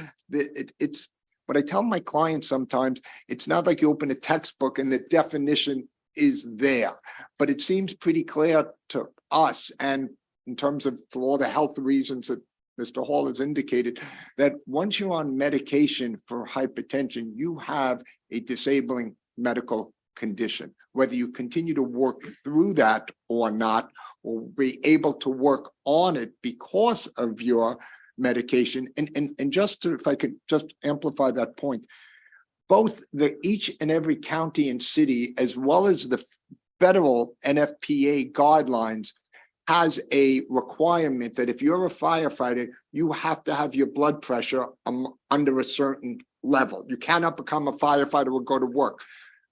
If you don't take the medication, you're not meeting that. So you're basically right now penalizing people almost for taking their medication and complying with their doctor by saying you don't have a disablement. That's what this attempts to fix. If that By taking their medication, they're able to still stay employed, and they're able to, reduce their risk of developing further complications, and they're doing what's best for their own health as well. But they're being penalized by this interpretation of disablement that seems fairly narrow and leaves them otherwise uncompensated. That's the way, and they meet, by taking the medication, they meet the requirements of their job to have their blood pressure under 100. I believe it's the last I looked in our county. I think it's 100 and I think it's 140. Systolic 100. Yeah, it's like 140. Systolic, yeah. So this bill would remove the I guess ability of the commission to interpret disablement then, right? It would be presumed that the hypertension is due to an occupational hazard. If I may, the language specifically in the bill says an individual may not be required to demonstrate disablement. So we take that issue off the table, as you're noting. So the diagnosis of hypertension would be automatically presumed. Yeah, hypertension is currently a presumption under the current statute. They're getting around it because of this disablement issue. Oh, okay.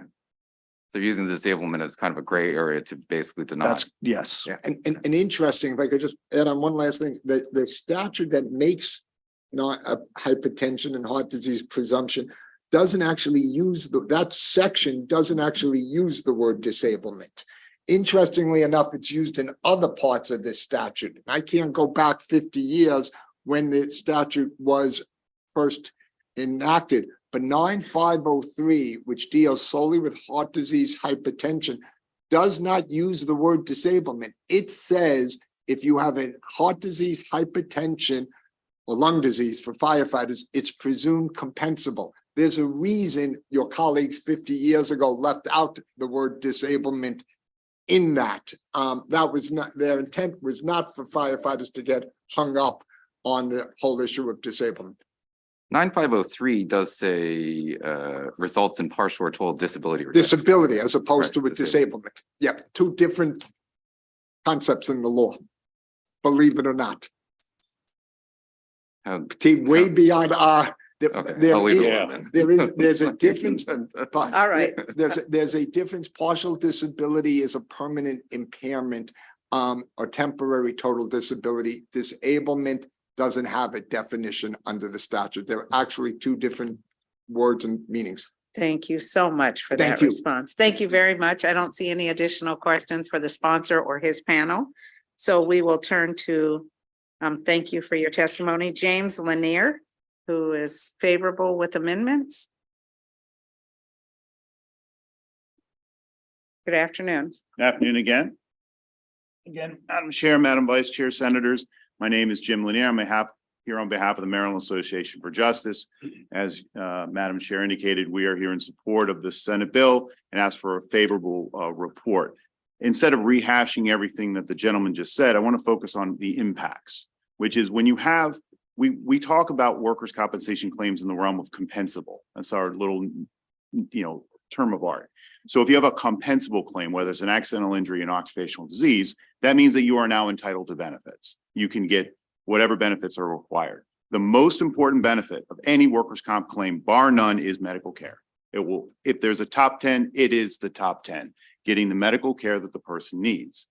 The problem is, with a data disablement problem that this bill looks to fix, is if you don't have a data disablement, you don't have a claim yet. You're too soon, which means you have to pay for all of the medical care, and then how this impacts other parts of the statute. There's another part of the Comp Act that says that to be paid for the medical care, you have to submit that bill. That provider has to submit the bill within 1 year or 3 years with good cause being shown for why it's so late. So you have a situation where we all appreciate this person has hypertension, but they don't have this data disablement. Well, then that worker is on the hook to paying for all that medical care. All that medication is keeping them healthy. That's not getting paid by the county because you don't have a good claim yet. That worker is has to pay for that themselves. And if that data disablement gets delayed, either 1 year, 5 years, or maybe it never happens, then that medical care is always on the burden of the injured worker, who otherwise would have a quote unquote compensable claim, and those medical benefits would be paid under the workers' comp carrier for that municipality. So we would ask for a favorable finding with the Senator Kramer's bill for the hypertension. Thank you. Thank you. Any questions for this witness? Thank Thank you you, very ma'am. much for your testimony. We'll call forward Carmine D'Alessandro, Michael Daly, Julie Murray signed up in opposition to this bill. Good afternoon again. Good afternoon again, Madam Chair, Madam Vice Chair, members of the committee. Once again, for the record, Carmine D'Alessandro, representing Chesapeake and the Injured Workers Insurance Fund, here to respectfully oppose Senate Bill 538. I believe the members of the panel are going to talk about some of the substantive issues.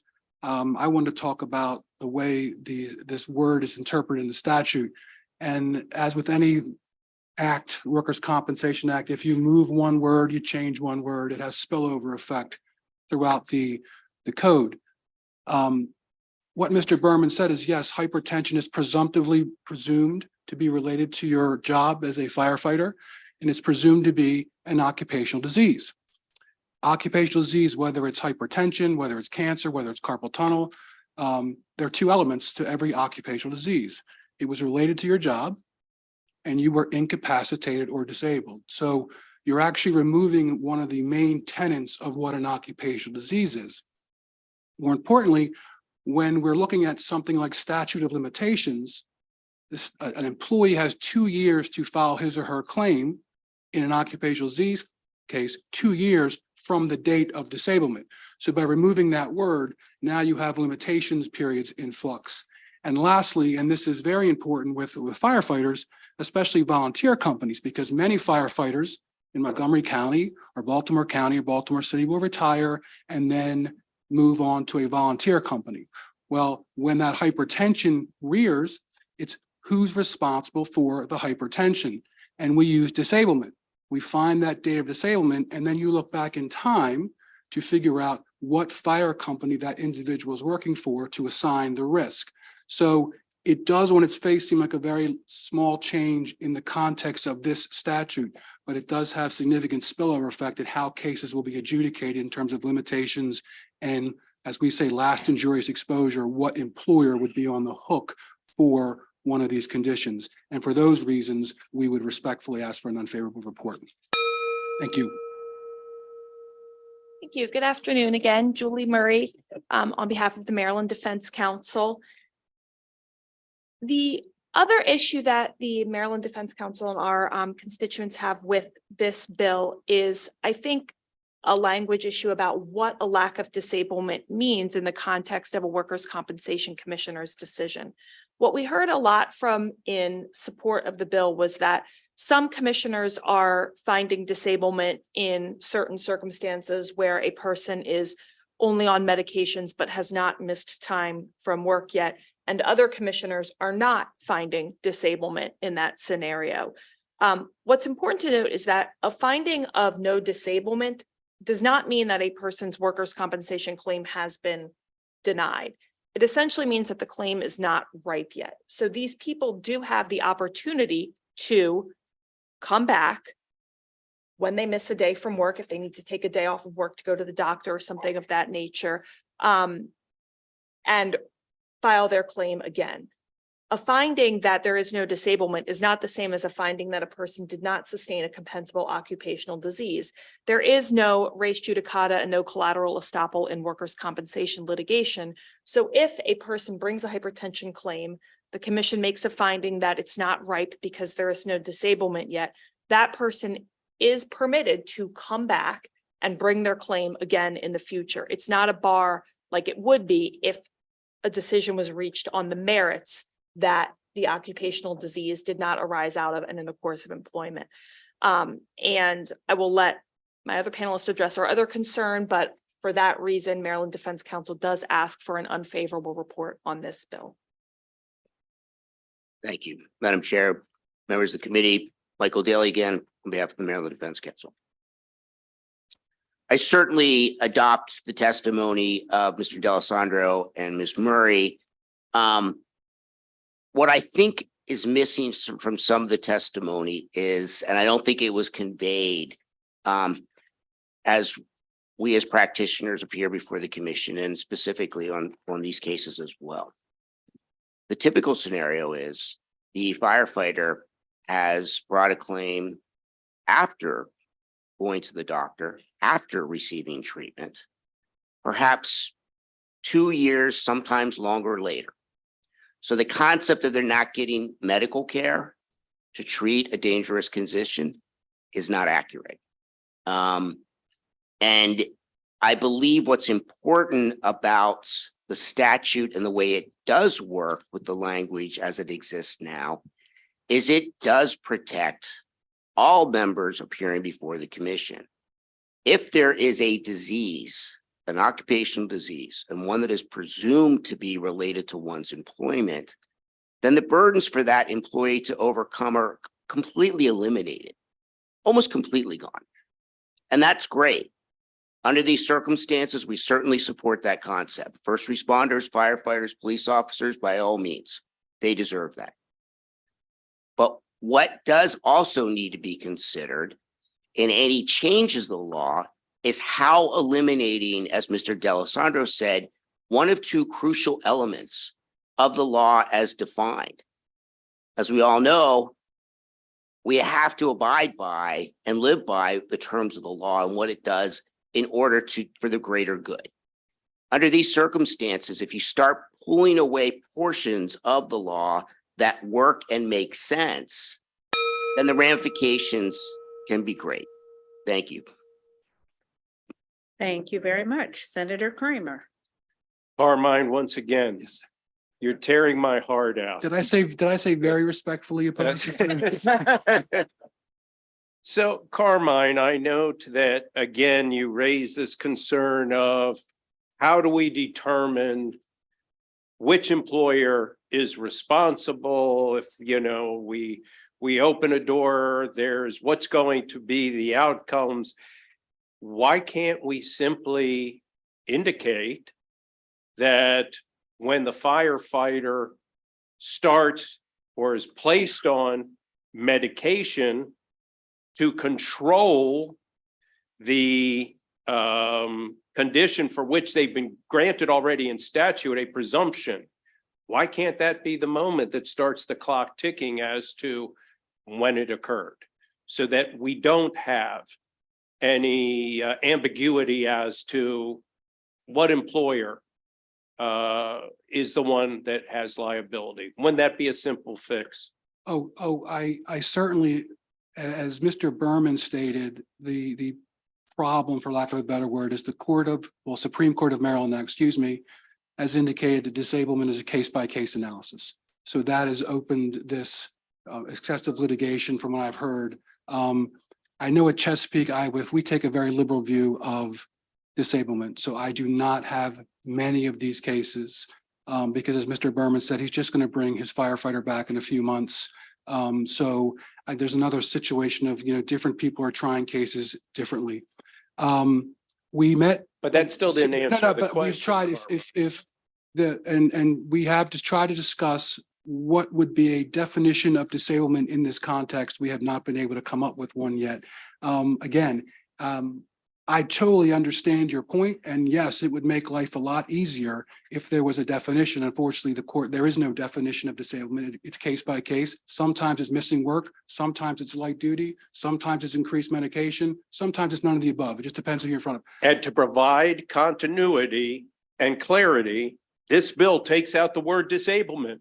We do away with all the ambiguity by taking it out by your own acknowledgement. It's all over the map. So here we've got a presumed illness, and in order to gain access to their workers' compensation, we're saying, folks, it's already in statute, it's presumption. We're just not letting you get there because of all this ambiguity that you just yourself commented on with regard to disablement. And that's what this bill does. It does away with all that. We take out disablement.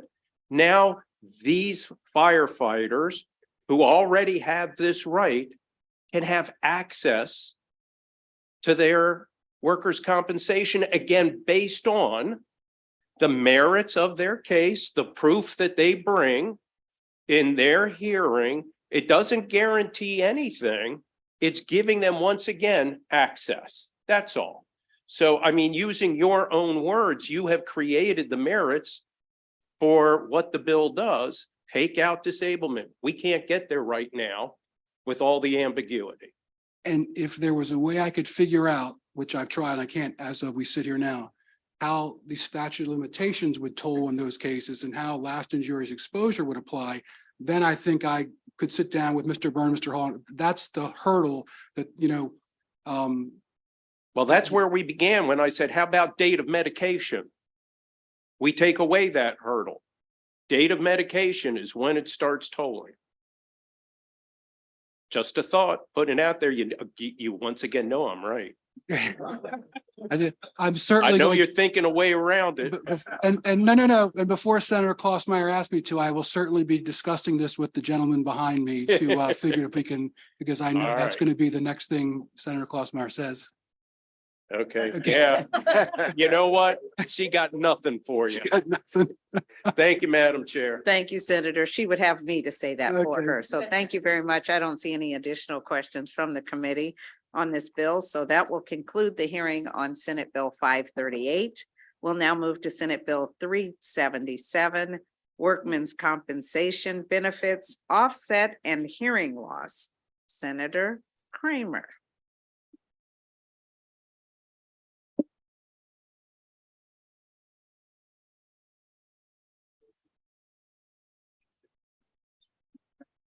All right, once again, on the workers' compensation theme, good afternoon, Madam Chair, Madam Vice Chair, members of the committee. Ben Kramer here introducing Senate Bill 377 and colleagues. This one's a doozy. So you're going to have to strap in for part of this because it makes the other two bills look like a walk in the park.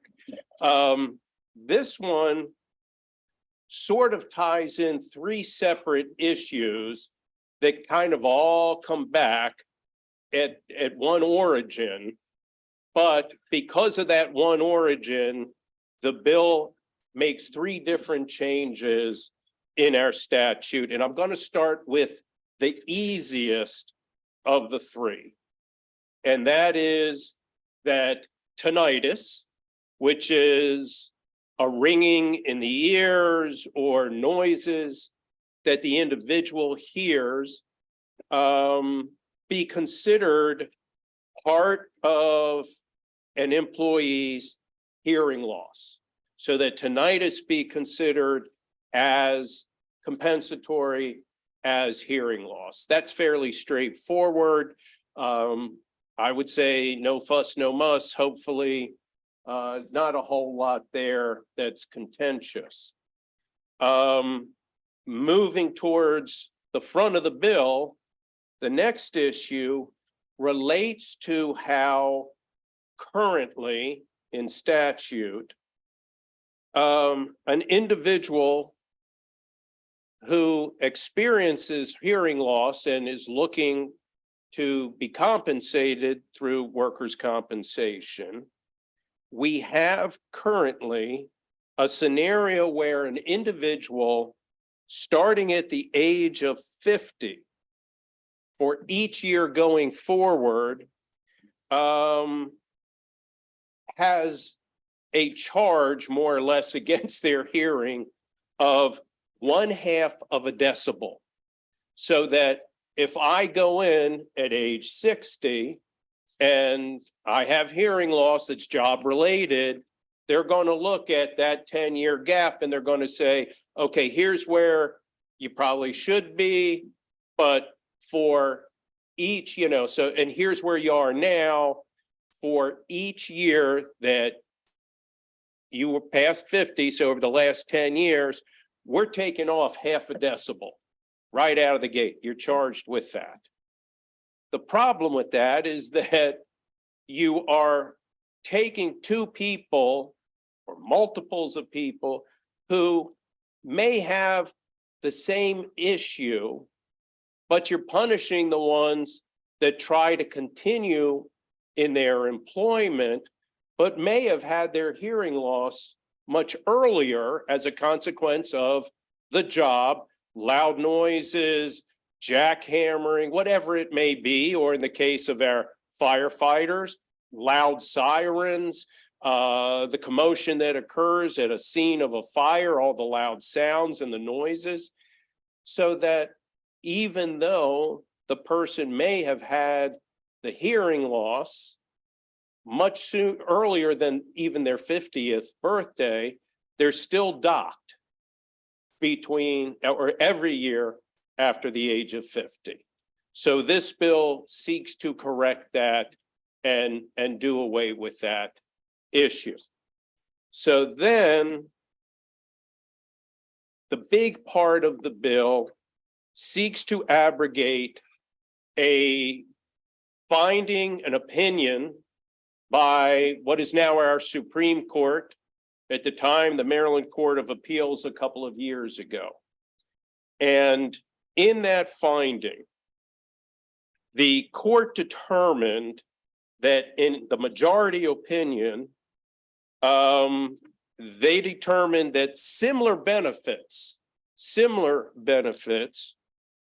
would bar or be an offset to a firefighter. His name was Spivak, and he had a disability that was a consequence of a back injury.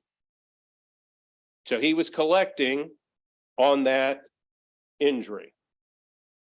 Later, as a consequence of his job as a firefighter, he had hearing loss. When he went into workers' comp to be compensated for that hearing loss, ultimately, the Court of Appeals said, no, you can't get both. If you're already getting the disability, you can't be getting the compensation for your hearing loss. And I believe at the time, the firefighter was looking to try to get hearing aids and could not be compensated for it. So the bill before you would abrogate that decision by the Court of Appeals, and very importantly, and hopefully one of the panelists will be able to address it, but in a dissenting opinion, one of the judges offered the following. Most importantly, as this case demonstrates, service-connected total disability retirement benefits are not always similar to workers' compensation benefits. Mr. Spivak, a former firefighter, suffered a back injury in the line of duty and was awarded service-connected total disability retirement benefits. Years after retiring, Mr. Spivak developed hearing loss and tinnitus, which were different conditions, different injuries caused by his employment. Nonetheless, under the majority opinion, the workers' compensation benefits awarded to Mr. Spivak for his hearing loss will be completely offset by the service-connected total disability retirement benefits. The offset is improper and not authorized by the statute or our case law, because the two types of benefits are not at all similar. And that's what the majority found is, well, they're similar. Clearly, they were not. So given that they arise from two different injuries involving two different parts of the body. So colleagues, the bill before us corrects that. It strikes the word similar from the statute, and it makes it clear that we don't want double dipping. If two claims come from the same injury, you're not going to be able to get both.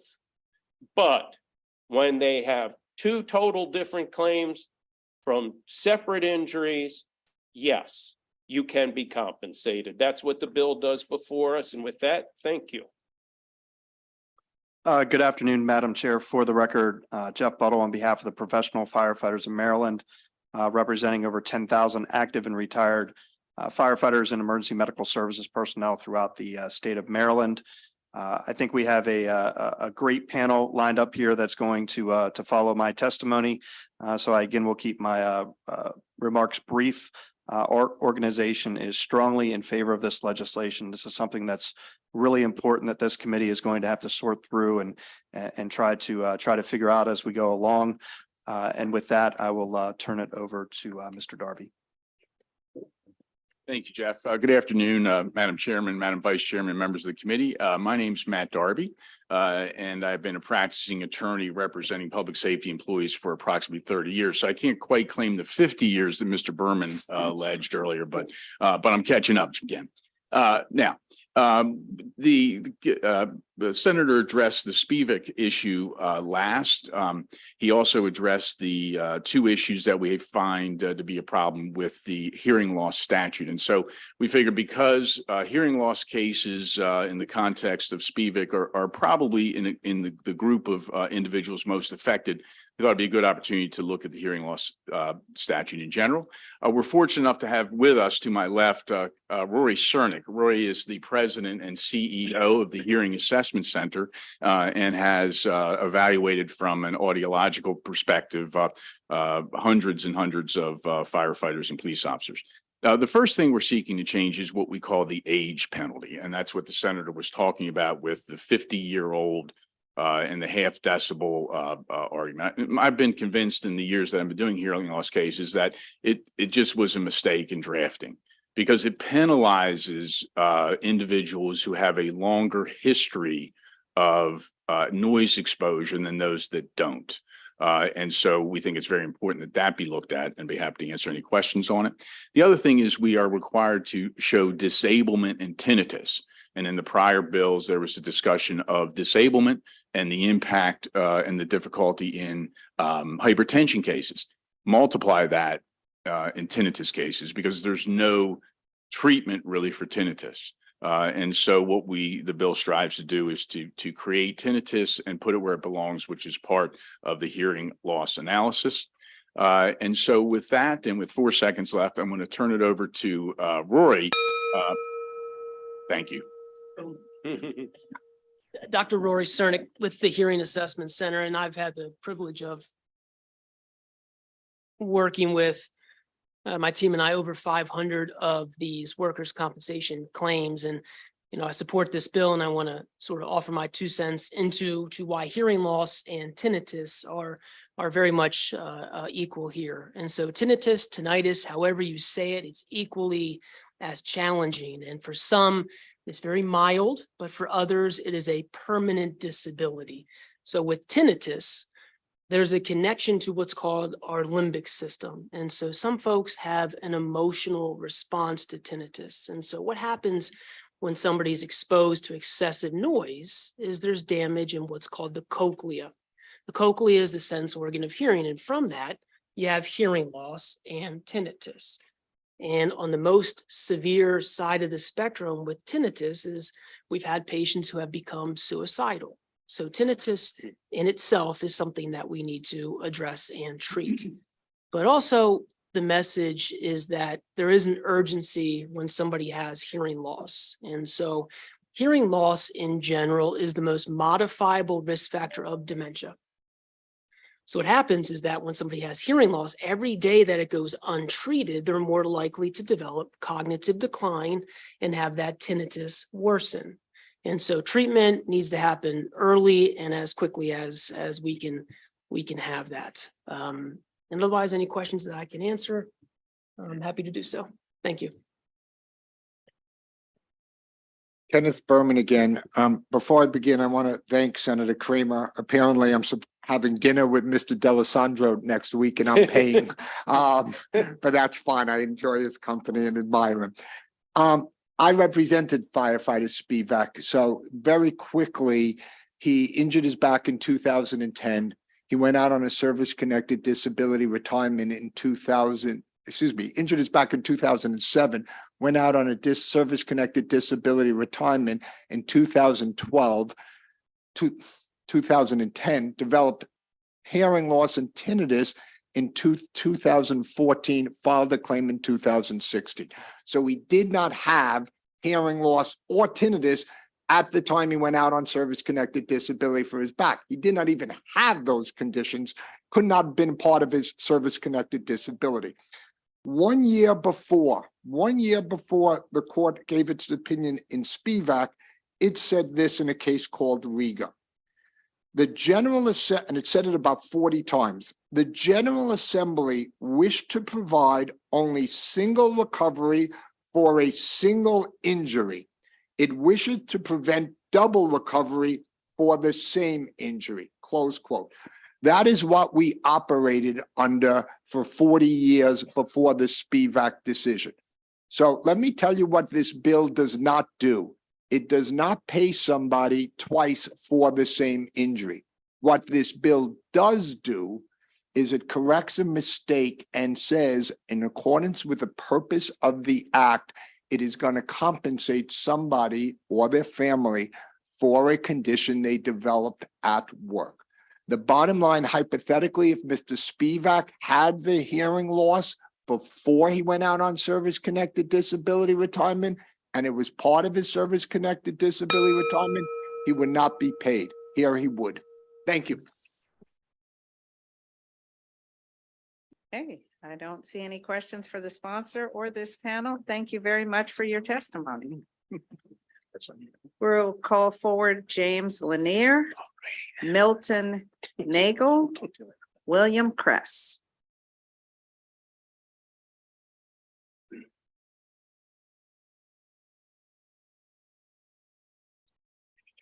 Good afternoon. Good afternoon again, Chairwoman, excuse me.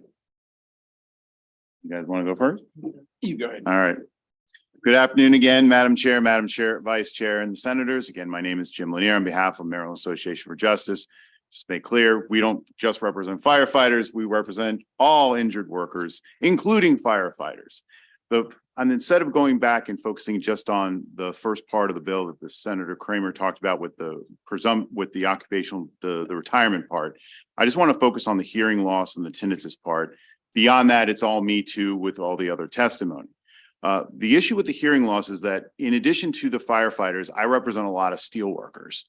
So the problem that you have is that the thing that Senator Kramer has done here is that the hearing loss statute will apply to all employments. So if you have, like in my circumstances, the hearing loss statutes are essentially big math problems. You take the audiogram and then you plug it in the numbers on by the statute and it's compensable or it's not. Well, you have two discounts. You have a discount that hasn't really been mentioned, which is you knock off 25 decibels right off the bat for anyone just because of age or exposure unrelated to work. So you start at negative at 25 and then you go up from there. This part of the statute is the other discount for non-occupational exposure. But as Mr. Darby said, the problem is if you have a steel worker who works until 64, his hearing loss may ultimately not be compensable because there's going to be a greater downwards departure than someone who might have retired at 50 because they weren't there and that downward departure isn't as great. So the one individual who has greater exposure gets a lesser benefit or no benefit because they have to take a greater discount off of the audiogram and the math that we have to do for hearing loss. Same with, if they go and turn into the tinnitus, this goes back to our argument about disablement. Essentially, in a very layman's terms, disablement is impact on job. Can you show, because we are workers' compensation. Tinnitus, people don't miss time of work for tinnitus, which is why if we tie it into the hearing loss statute, it makes those claims now compensable because you just don't see people missing time from work as a result of that disease. And this solves that problem as well. Thank you. Good afternoon, Madam Chair, Madam Vice Chair, members of the committee. My name is Milton Nagel. I'm the Deputy Executive Director of the Maryland Association of Boards of Education, and specifically the Program Administrator of the Maryland Workers' Compensation Fund. I'm here today to respectfully request to strike the offset provisions contained within Senate Bill 377. The Workers' Compensation Fund at the Maryland Association of Boards of Education provides work comp coverage to 17 of the 24 school districts in Maryland, which constitutes over 40,000 employees in those systems. The cost of the claims administered by the fund has continued to increase over time, resulting in obvious underwriting losses to increase. To cover those losses, member school district premium contributions have necessarily increased from one year to the next. Members of the fund and other school districts in Maryland that are not in the fund have achieved some relief under the statute at issue, which allows them to offset workers' comp indemnity payments owed when an injured worker is paid on a similar ordinary disability retirement benefit. The claims involving these offsets are typically large, expensive claims where the savings to the school systems can be substantial. My written testimony provides examples of why leaving the offset language intact helps the systems to control large cost claims and preventing a windfall to the claimant by payment of duplicate benefits. To allow this change would place undue burden on the public treasury and in particular the boards of education here in Maryland by providing double benefits to an employee for the same injury.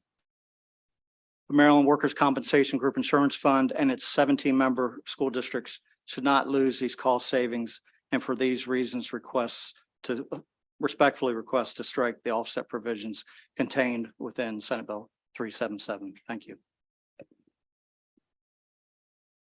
Thank you, Madam Chair, members of the committee. Bill Kress here today on behalf of MABES Workers' Compensation Self-Insurance Fund. As you heard from Mr. Nagel, we are in opposition to the offset provision. We don't take a position with respect to the hearing loss, the new way to determine hearing loss for tinnitus. So let's talk about the provision the offset provision that you're essentially striking and gutting. Since 1970, it's been the public policy of the General Assembly to say to employers who are state and county employers, if you have an employee who you're paying disability benefits for workers' compensation, if that person then takes a disability pension, you get to offset the workers' compensation cost. Why is that?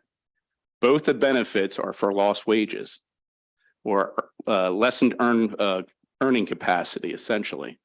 And so that's why the General Assembly has always given that offset. Under this bill, the reality of it is, if you were to pass it as drafted, a claimant would have no reason to ever bring up an occupational disease claim when they know they're going to go out for a disability pension. Occupational disease claims are by nature slow and insidious to develop. They're latent diseases. So I could file a claim, get my disability from the Workers' Compensation Commission file a pension claim, get my disability, take the pension disability, which usually is more than workers' compensation claim. 2 years later, I can come in and say, oh, by the way, I have a hearing loss. Oh, by the way, I have hypertension. I have prostate cancer. I have heart disease. Name the occupational disease. What's going to result is double dipping of benefits. And that is something that this body has always been against, and we hope you maintain a public policy position. Thank you. Thank you. Are there any questions for this panel? Seeing none, thank you very much for your testimony. We'll now call forward Carmine D'Alessandro, Michael Daly, Julie Murray, Angelica Bailey, and Edgar Todd, who signed up in opposition to the bill.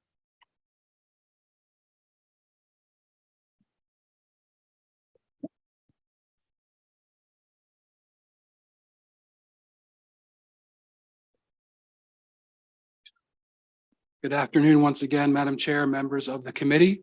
Carmine D'Alessandro again, representing Chesapeake Employers Insurance Company and the Injured Workers Insurance Fund, to respectfully oppose Senate Bill 377. But I actually think that I'm in more agreement with the opponents on the offset provisions. So I thought Senator Kramer would enjoy that. The bill as drafted now, basically says the retirement and the workers' compensation benefit must arise from the same incident. Whereas prior to SPVAC, we would take offsets if there were overlapping body parts, meaning if the retirement was based on a back injury from, say, a car accident, but the workers' compensation claim was based on a back injury, but from a slip and fall, two different incidents, but they were both back injuries under prior case law, Sacagawea versus Board of Ed of Baltimore County and Rieger versus Board of Ed of Washington County, both from 2017.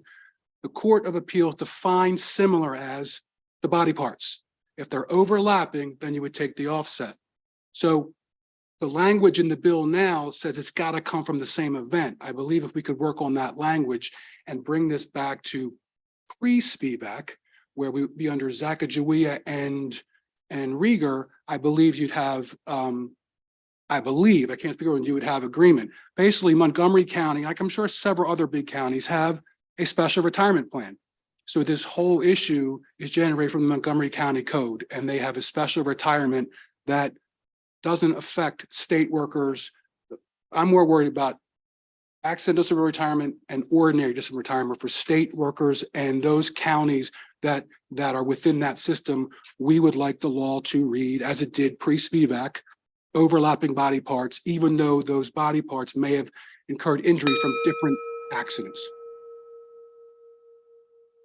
Thank you. Good afternoon, Madam Chair and members of the committee. My name is Edgar Dodd. I am the director of the Maryland Subsequent Injury Fund, and I'm here to talk about the elimination of the offset credit and how that's going to affect the Subsequent Injury Fund. Effectively, what may happen here, if an individual is receiving disability retirement benefits from the Maryland State Retirement Agency, and they are found to have a permanent total disability with significant pre-existing conditions for which the Subsequent Injury Fund will pay them for the remainder of their life, the sum of those two amounts will exceed, in some cases, the salary of the injured worker before they were actually injured. And I don't think that's what any of us want. The second thing is, the Subsequent Injury Fund just recently completed or had an actuary report regarding our fiscal health. And I'm glad to report that the actuary said that the current 6.5% assessment, which accounts for all revenue that supports the Subsequent Injury Fund, will be adequate for the foreseeable future. If we lose this offset credit, our estimate is for the past year, it would have cost us approximately $1 million. And that will initiate a very uncomfortable conversation that we have no interest in beginning regarding a reexamination of that 6.5% assessment rate. If that assessment rate has to be raised, it's something that the employers are going to have to pay, which once again, we have no interest in pursuing that. But then it's going to wind up increasing the cost of doing business in Maryland. And for that reason, we respectfully request a negative committee report on Senate Bill 377. Thank you. Good afternoon, committee members. Again, Julie Murray on behalf of Maryland Defense Council. We would just adopt the arguments that were made by Mr. D'Alessandro and Mr. Dodd. We think they are representative of our position and would also ask for an unfavorable report. Good afternoon, Madam Chair. Very briefly, Michael Daly from the Maryland Defense Council, me too. Hey, Senator Kramer. Carmine, just real fast, and my heart is feeling a little warmed by the sentiment that you expressed. I mean, I think engaging in a conversation pre-SPVAC is a very good thing. But I do want to point out that in the SPVAC case, we were talking about not similar injuries. It wasn't a back caused by here and another injury to the back over here. Two completely different injuries. And I just wanted to point out that that's pretty much at the heart of what the legislation is about. But I think engaging in that conversation about pre-SPVAC is a good thing, and looking forward to engaging further on it. Just real fast, it's Mr. Dodd. Yes.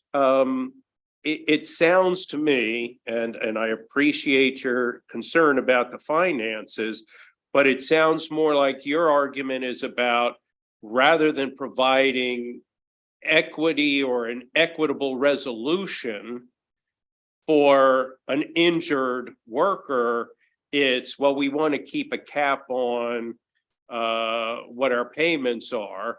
And that's, you know, and I'll share with you, I've been on committees between the House and here that deal with workers' compensation now for, I guess, 13 years or so.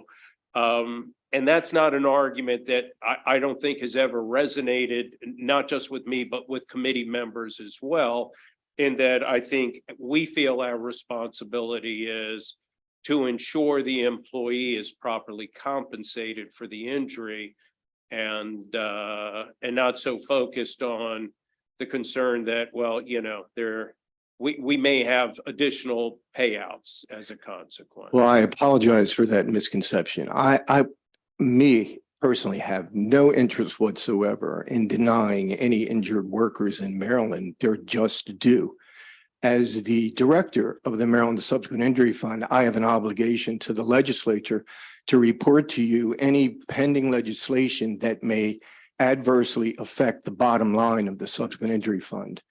Thank you. No, and I appreciate that clarification. Yeah. Thank you for that. You're welcome. Thank you. Thank you. I don't see any additional questions for this panel. Thank you all very much for your testimony. We do have one virtual witness signed up in opposition to the bill, Brianna January. Good afternoon. Good afternoon, Madam Chair, Madam Vice Chair. Esteemed committee, Brianna January with MACO in respectful but strong opposition to SB 377. Counties have several major concerns with the bill. Senator Kramer was right when he said that it's a doozy and it's a complicated issue. To start, under SB 377, employers would no longer be able to fairly adjust for natural age-induced hearing loss. This would greatly increase the costliness of such claims, which are many, especially for counties. Additionally, counties share the great concerns discussed around the bill's proposed changes to offsets. Committee, there's over a century of history in Maryland behind the concept of offsets, and a century of workers' comp policy reforms have maintained the importance and use of offsets. SB 377 would buck this and would repeal offsets for most workers' comp claims, not just those related to hearing loss. Committee, I cannot stress enough how devastating that combination of harmful impacts of the bill would be for counties. My written testimony outlines that, and I also encourage you to read the fiscal note, as that strongly confirms our concerns. Accordingly, MACO does request the committee give SB 377 an unfavorable report. Thank you. Thank you. I don't see any questions for you, so thank you very much for your Thank you. testimony. Enjoy your afternoon, colleagues. That concludes the hearing on Senate Bill 377. We'll now turn to Senate Bill 406, Workmen's Compensation, Occupational Disease Presumptions, First Responders. Senator Kagan, Madam Vice Chair, if you have a panel, you should feel free to bring them forward with you. I'm happy to have folks come up and join me if they like. I did not organize a panel. For the record, Cheryl Kagan, very proud to be the senator for Gaithersburg and Rockville. I know that you all would be disappointed in me if I didn't introduce myself that way, but I will also say that I am here having been deeply humbled to have served with courageous first responders as the chair for 4 years of the Next Generation 911 Commission that has done extraordinary work and has gotten national attention. And it started right here in the Finance Committee with only a few of you here in the room, but delighted to be speaking here to all of you. I don't think it's news to any of you that we have a crisis in recruiting, training, and retaining our first responders, police, fire, paramedics, as well as our first responders, the courageous women and men under the headsets, are really hard to find and keep. I don't know how many of you have ever noticed, but every single day, in addition to wearing my senator pin on my lapel or jacket, I wear a headset. And it's the courageous women under the headset who have to endure brutal calls every day. You have written testimony from Sue Greentree, who was under the headset and has been in this committee in past years. Her father was having surgery today, and so she couldn't be with us in person, but she served in Anne Arundel County and tells some of the stories. And I'm not going to start trying to capture some of the really brutal stories that she has shared. But when a police officer arrives on a scene, they don't know what to expect. When firefighters know when they arrive, they have to try to save the children, save the pets, save the people, put out the fire. They see gruesome outcomes. Our paramedics try to save lives. They often succeed and sometimes they don't, and they go home with those memories and that trauma. Our 911 specialists who answer the calls every day don't know what the next call is going to bring. So maybe it's Johnny calling because he doesn't know where to call and he's been taught to call 911 and he's stuck on math homework. But it could also be someone who's just been raped, someone whose baby isn't breathing, a house that is literally on fire. There's so many, or someone with a gun in their hand who then commits suicide in their ear. It's an impossible job to imagine. And the numbers tell these stories. So last year, the 911 commission that I've chaired, I came with a bill that said our 911 specialists, the courageous women and men under the headsets, deserve workers' comp. And there were people on this committee who reasonably asked, well, what about our police, our firefighters, and our paramedics? So colleagues, this year I've brought a bill that would respect and protect all of our first responders. We can't hope to help recruitment unless we support these folks who take these impossibly difficult, life-saving, important jobs. So this year's version will be more expensive. I am just acknowledging that. But we have to show our firefighters, our emergency medical service providers, our rescue squad, the state fire marshal, the volunteer fire rescue, the 911 specialist, the law enforcement officer or correctional officers, that we are here, that we stand with them, that we appreciate the risks they take, the mental traumas that they experience, and the commitment that they make to our community. I'm just going to share a couple of things and then I'm going to let others tell their stories. So there was something established in Maryland, in Havre de Grace, actually, called Grace Enhanced Recovery Center. And it's a private mental health recovery center and treatment center just for first responders. It also deals with their substance use because sometimes when they're depressed or having suicidal thoughts, they drown those or try to avoid those through alcohol or other drugs. The co-founder and CEO, thank you. The co-founder and CEO quote, "I can't think of a day in the past few months when my phone didn't flutter with calls, texts, and emails from a police department, a sheriff's office, or a fire station seeking help for an employee, a patrol officer threatening to kill himself with his service weapon before roll call, a veteran firefighter drowning in vodka until he collapses, a deputy overdosed on fentanyl in his squad car." 80% of first responders report experiencing traumatic events on the job. That's just, I mean, I don't think I have to argue that. I think you all know that. There was a study done by the Journal of Emergency Medical Services that surveyed over 4,000 respondents. 86% said critical levels of stress. 37% have contemplated suicide, and 225 of them had actually tried to take their own lives.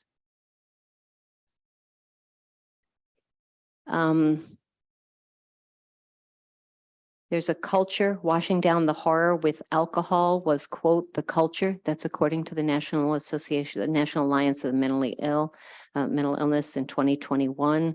Alcohol or other destructive and abusive behaviors. First responders in the United States were approximately 10 times more likely to have suicidal ideation and or attempt suicide compared to the Center for Disease Control national average. And just a couple more things. Both firefighters and police officers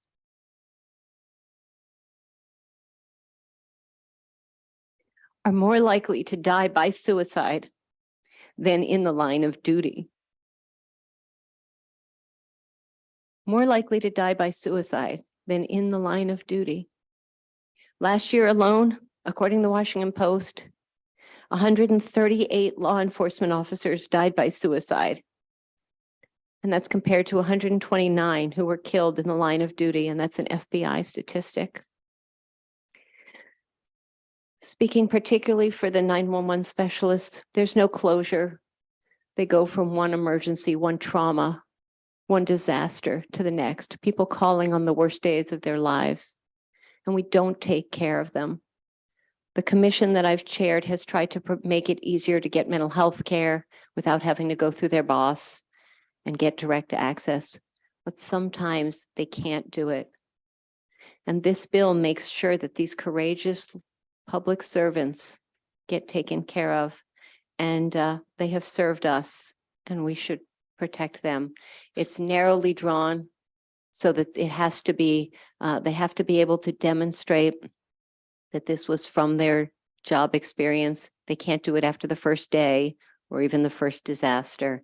It's got to be, and sometimes one disaster is enough. Sometimes it's compounded.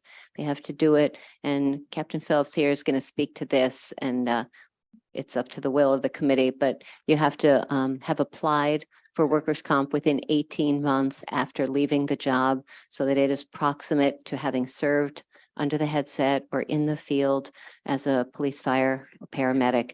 In any case, we know that there's a crisis level in recruitment, and demonstrating that Maryland takes care of our first responders and our first responders will be one tool that I think we can take care of folks, and that will help us get more people to put their lives on the line, mental and physical, to serve the residents of Maryland. So with that, thank you, Madam Chair. Thank you, colleagues, for your attention. Happy to take questions, but I've got really wonderful people here to share their stories and their testimony. Thank you.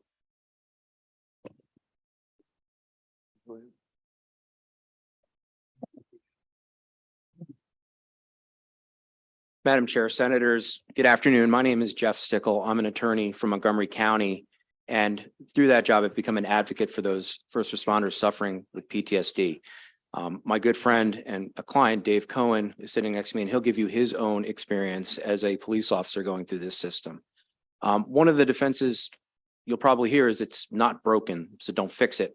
Problem is the system is completely broken. And I'd like to give you one example from my own experience of what this bill could fix. One of the fundamental issues that I see is the issue with diagnosing PTSD. This statute adds a 2-year period for filing a claim after the diagnosis by a psychiatrist or psychologist. This same issue is right now before the Appellate Court of Maryland in the matter of Keith Deem, an officer I had the privilege of representing.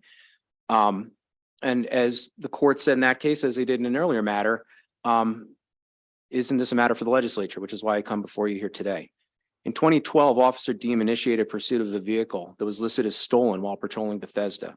Eventually, the vehicle sped down Connecticut Avenue at speeds in excess of 100 miles an hour. And as he followed it, it launched itself over Chevy Chase Circle, hit a tree, and burst into flames.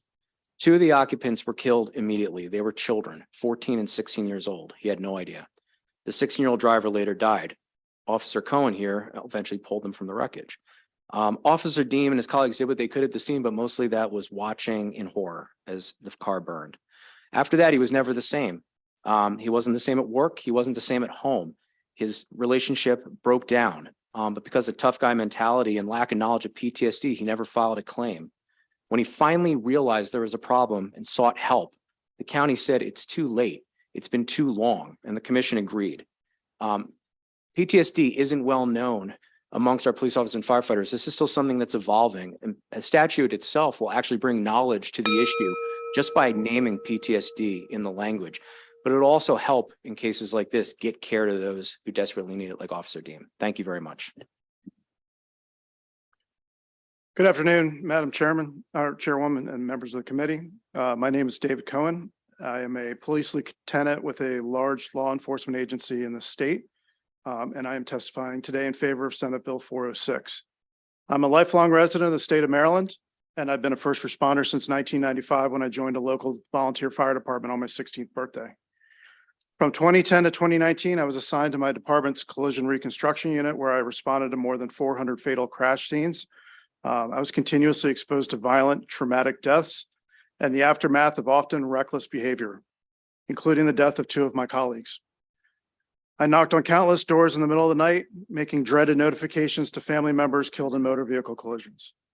I was promoted in 2019 to the rank of sergeant and was transferred to a patrol shift where on Thursday, May 7th, 2020, I had a deadly force encounter with an individual who charged at me twice with a large kitchen knife. During the ensuing criminal and internal investigations, I feared of being prosecuted, convicted, and sent to jail. I thought that I was going to lose my job, my pension, and my home. Even after I was cleared of wrongdoing, I continued to have pervasive thoughts, reliving the shooting many times a day. I found myself unnecessarily yelling at my children, having heart palpitations, and waking up several times throughout the night. A psychologist diagnosed me with post-traumatic stress, anxiety, and depression. I filed a workman's compensation claim. My employer disputed that my PTSD was job-related. They sent me to an IME who opined that I did indeed have PTSD and that it was a direct result of my employment as a law enforcement officer. Yet, my employer continued to contest the claim and bring it to a hearing. Now, nearly 2 years later, we have finally made a recovery in my favor. First responders run toward the fire while others run away from it, despite knowing what long-term effects they might endure. We want our first responders to reach out for help when they are hurting. You can help us to get rid of the stigma of mental health care by forwarding a favorable response to this bill. Thank you.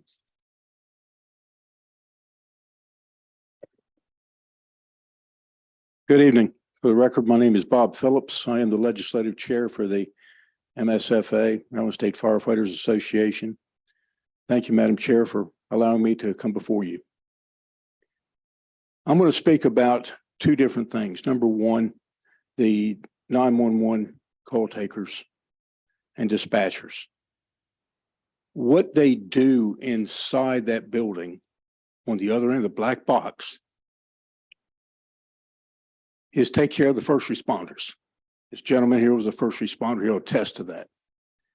When there was no one else around, he had a radio. They answered. The difference is I was fire chief when I finally retired. Every time I went on a call, there was mayhem. And I got to do something about it. And I got to see what I did. A police officer responds. Could be a disorderly person, could be a motor vehicle, could be anything. But by the time he leaves, he has closure. He sees the end of it. The dispatchers never see the end. They can't take that call and put it away. They don't know what happened. That's the life they live. My wife was a dispatcher. 17 years. In 2012, I told her she had some problems. I could see she had problems. I've been dealing with some other people who had some issues. We didn't have that fancy term PTSD. We had a lot of other terms for it. I helped her as much as I could. February 25th, 2017, she came home after a shift. Sat in the middle of the floor. She never went back to work. Never recovered. We're fully in favor of this bill. We would ask with an amendment, take out the time limits for treatment. She was in treatment for 5 years. She died of cancer before she was ever taken care of. Please find favorable and consider an amendment because PTSD does not have an end date. Thank you. Thank you very much. Are there any questions for the sponsor or the panel? Senator Lamb. Thank you, Madam Chair, and thank you to the panel. Just heartfelt stories and very sympathetic to the trauma that folks have undergone. My question, after looking through the testimony, was to the last speaker's point, and maybe this is for the sponsor. Why is there a 2-year? Why in the bill is there a 2-year limitation here? Would you be open to removing that or modifying that in some way? Thank you, Senator Lamb. We are trying to be as prudent as possible because we know that Maryland Association of Counties and the workers' comp people are going to say, oh my God, this is going to cost untold, dollars. There will be a cost to this, but it's the right thing to do. And so by narrowing it down and saying that you can't have just started on the job and then allege a problem, even though that could completely be valid, or you couldn't have retired 10 years earlier and then say, now I'm having PTSD. And I love Bob Phillips, but I'm not sure whether this legislation would be as viable, and I don't know if it's viable or not. That's up to you all. But if we were to expand by too much, so we thought that something modest, something reasonable after they retire. And again, Chief Phillips talks about, and last year or the year before, he told the story so compellingly. And, his wife was formerly the life of the party and used to love going out and doing things. And she stopped. She just stopped. The pressure got to her and she came in and sat in the middle of the floor and just was inconsolable. And she's not alone. This happens. It's a really hard job. And again, so the stories that these two gentlemen told, this is what happens to our first responders. And I think it's our obligation to take care of them. So we've made it broader, but again, that's going to increase the concern of some of our local governments. And you see that, they've rejected and they have to hire lawyers and come back. We've heard stories about, and I've collected stories. I didn't want to take too much of your time, but appeals and coming back and hiring more lawyers and more exams to try to prove. It's tough. I think having a presumption that our first responders who have experienced really brutal things in their careers deserve the courtesy and deserve the respect. So the 2 years was really just a compromise. It was, you had to draw the line somewhere. Correct. Okay.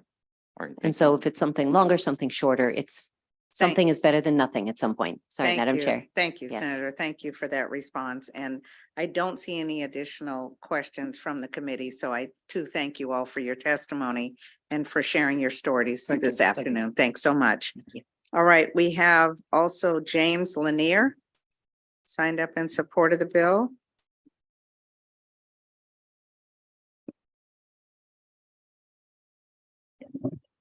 Good afternoon again. Good afternoon. Again, James Lanier on behalf of the Maryland Association for Justice. The Maryland Association for Justice is favorable with amendments. But before I get to the requested amendment part, and Senator Lamb kind of stole a little of my thunder, I wanted to point out, we've heard about the testimony about first responders, about 911 specialists and firefighters. But Senator Kagan, Senator Jackson were also wise in adding another component that has not been mentioned, and that is correctional officers. They are also included in this bill, and they are not necessarily would considered first responders, but they have to deal with the back end of what happens when all of our first responders or regular first responders have to go and do their job. So the correctional officers are even a little more removed from our front consciousness because they deal with the aspects after all of the legal process is over, but they still have to deal with, in some cases, some of the most violent individuals that our state has ever come across. And they have the same struggles for the same reasons that the other first responders suffer with or have to deal with. So I commend the senators for adding correctional officers into the consideration, because sometimes they're not as considered as important when in truth they are just as important. With the amendment parts, it really gets into what Senator Lamb had talked about, which is the timeframes, which is under subsection 3. It talks about filing the claim within 18 months. Well, we have the general statute is 2 years. So this would be a change from the normal time in which someone has to file a claim. And the amendment would be to bring it in line with the rest of the Workers' Compensation Act, with the exception of one very specific provision, that the person would have 2 years to file their claim. And very quickly, the other part with the medical part is, under any other circumstances, you have lifetime medical care for anything that is necessary, reasonable, and related. There's no reason to limit it to 2 years for the reasons, quite frankly, Captain Phillips mentioned. This would be the only time that medical care would be limited under a compensable workers' compensation claim. Thank you. Thank you. Seeing no questions, thank you very much you, for Mary your Beth. testimony. We'll now call forward Carmine D'Alessandro, Michael Daly, Julie Murray, who've signed up in opposition to the bill. Good afternoon. You can start as soon as you get Afternoon once settled. again, Madam Chair, Madam Vice Chair, members of the committee. For the record, Carmine D'Alessandro, representing Chesapeake Employers Insurance Company and the Injured Workers Insurance Fund. I can start, obviously, to respectfully oppose Senate Bill 406, but I would like to start by clarifying post-traumatic stress disorder is a recognized condition in Maryland's workers' compensation law. It's been recognized since the 1980s and early 90s. Maryland was actually in the forefront in recognizing this as a compensable injury you could sustain in the line of employment. In the last 5 years, between Chesapeake and IWIF, we have 281 claims for post-traumatic stress. 173 of those are public safety. But to highlight some of the things that Senator Lamb said, post-traumatic stress is recognized for anyone. Any worker in the state of Maryland can file a claim for post-traumatic stress. And these 281 people are unless they settle their claim, will get lifetime medical. So we already provide more benefits to more people than the bill actually calls for. Our concern is with the presumption. And we talked about this a bit with the hernia legislation that was before us earlier. So I'm going to put a little different spin on it. The reason we have a presumption for, say, lung cancer is a firefighter is never going to be able to prove his or her case when he goes or she goes before the commission. Is, I have lung cancer. And let's say they smoked for 20 years, but they also fought fires for 20 years. But without that presumption, they're always going to be, you're never going to know, well, was it the smoking or was it the job? So the legislature has given them an advantage in presenting their evidence, basically saying their evidence weighs more than the employer's because it's difficulty to prove that case. There's no such difficulty proving a case for post-traumatic stress. For example, the first case in Maryland, Belcher versus T. Rowe Price. Miss Belcher was working in an office downtown Baltimore when a crane came through the window. Clearly, we knew where her stress was coming from. all the cases you've heard they were all eventually determined to be compensable because there's an event. There's an event you can go back to and say it's work related or it's not. And that's why we oppose the presumption. And like we said, this has been a recognized area of law for the last 30, 40 years. So with that, thank you. I appreciate that. Thank you. Good afternoon again for the last, and I'm sure you all are pleased to know, final time. Julie Murray on behalf of Maryland Defense Council. We are also here requesting an unfavorable report on the bill. And I would just like to address some of the concerns that were brought up about the need for the presumption to perhaps eliminate some of what people have had to do when they appear before hearings before the Workers' Compensation Commission. This proposed bill and this proposed change does not actually eliminate the need for any person who filed a claim to testify before the Workers' Compensation Commission. The presumptions do not negate the need for a person to still come in and testify and prove their case. So to the extent that a portion of what was offered was testimony that these people should not be testifying before the commission, this bill does not address that concern. What it does, as Mr. D'Alessandro mentioned, is make something a presumption which is already compensable within our statutory framework. It does not eliminate the problem that was being proposed, which is that people are having to come into the commission and testify about what transpired and about how their job caused them to develop the PTSD. This bill does not negate that, and it does not prevent that from occurring. And we just wanted to bring that to the committee's attention. So on behalf of MDC, that is part of the reason why we do request an unfavorable report on this. Thank you, Madam Chair, members. Very briefly, Michael Daly on behalf of the Maryland Defense Council. Adding into what Mr. D'Alessandro started with the Belcher case, the established law and that post-traumatic stress disorder is in fact established law for first responders and others, and is applied by our commission to this day in those cases. Specifically as to first responders, the Means versus Baltimore County case established that first responders exposed to and prove that they have been exposed to some of the terrible things that you heard the panel in favor of the bill testify to, determined as a matter of law that that is a compensable post-traumatic stress disease claim.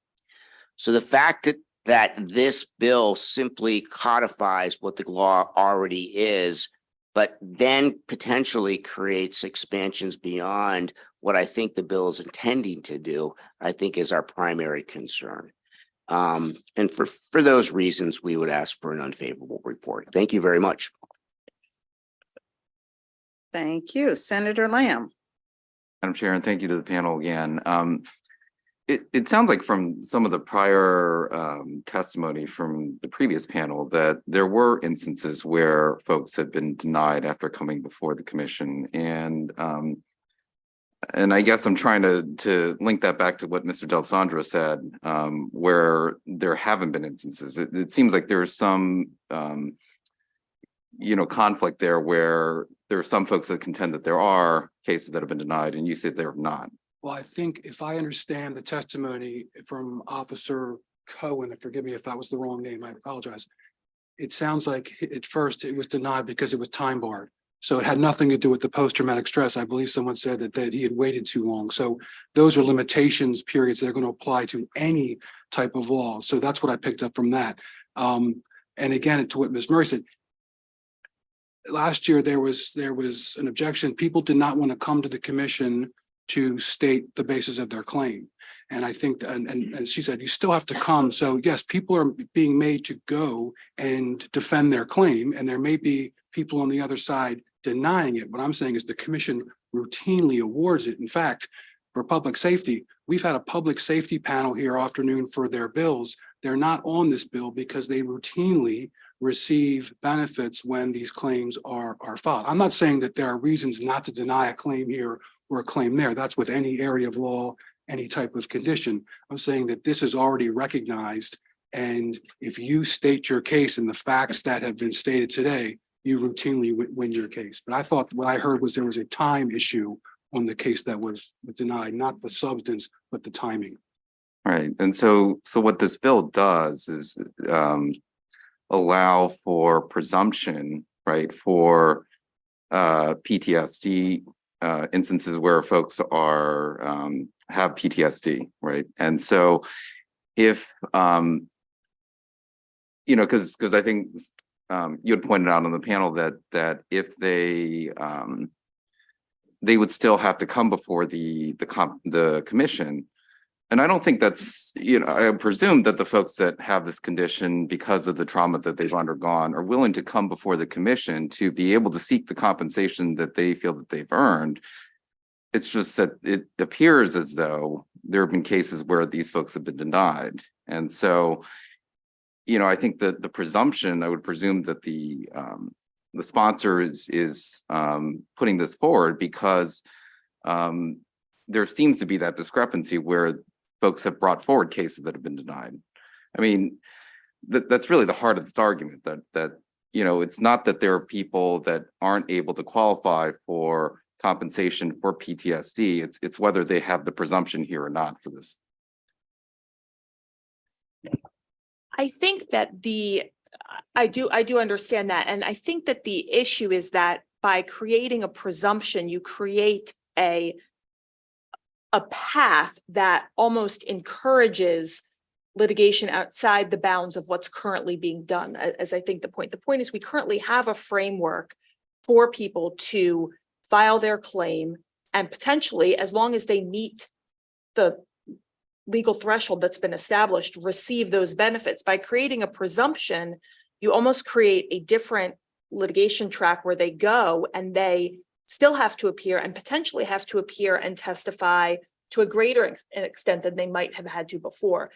Each case is determined on a case-by-case basis, and we do have a framework that currently works in the sense that, not saying that there aren't cases that have been denied and potentially should be denied based on the facts, but we have a framework that's been well established that enables anybody, first responder or otherwise, to file a claim for PTSD and to receive benefits if entitled to them.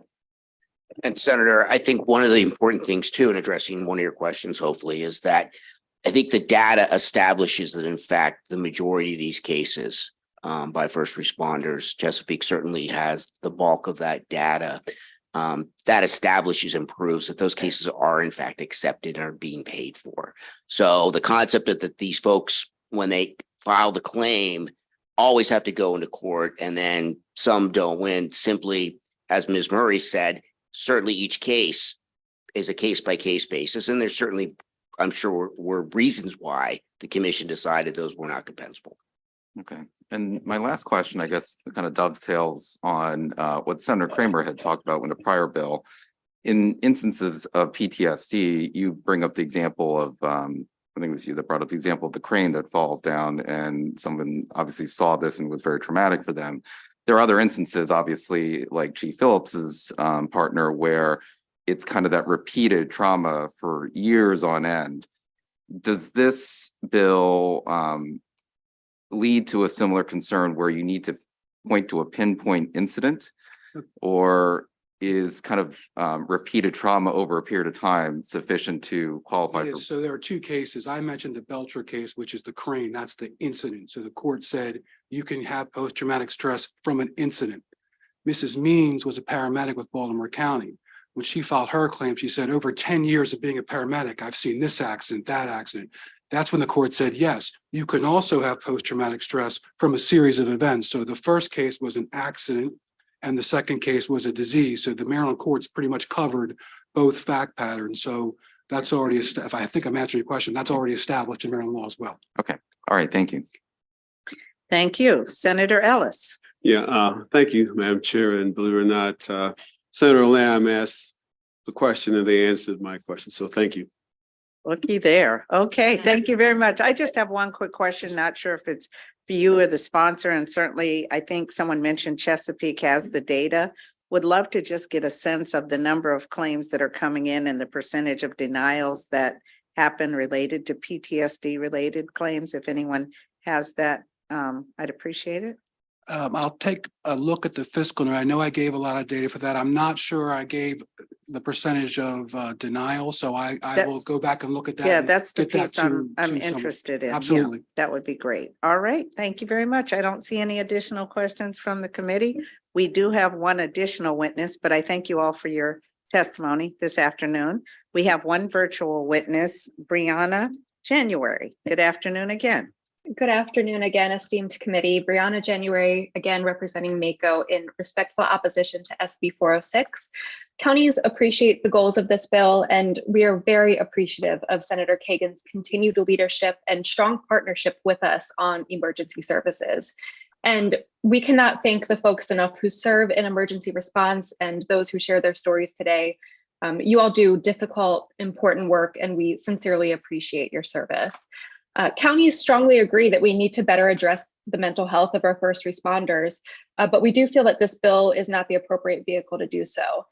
Committee, as you heard, last year, the General Assembly did not move a bill like this one, but that bill was just limited to 911 call center staff.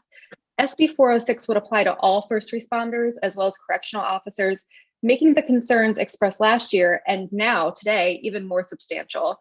Counties are very concerned with the precedent set by SB 46 in stipulating mental health diagnoses as presumed occupational diseases and the potential future implications of doing so.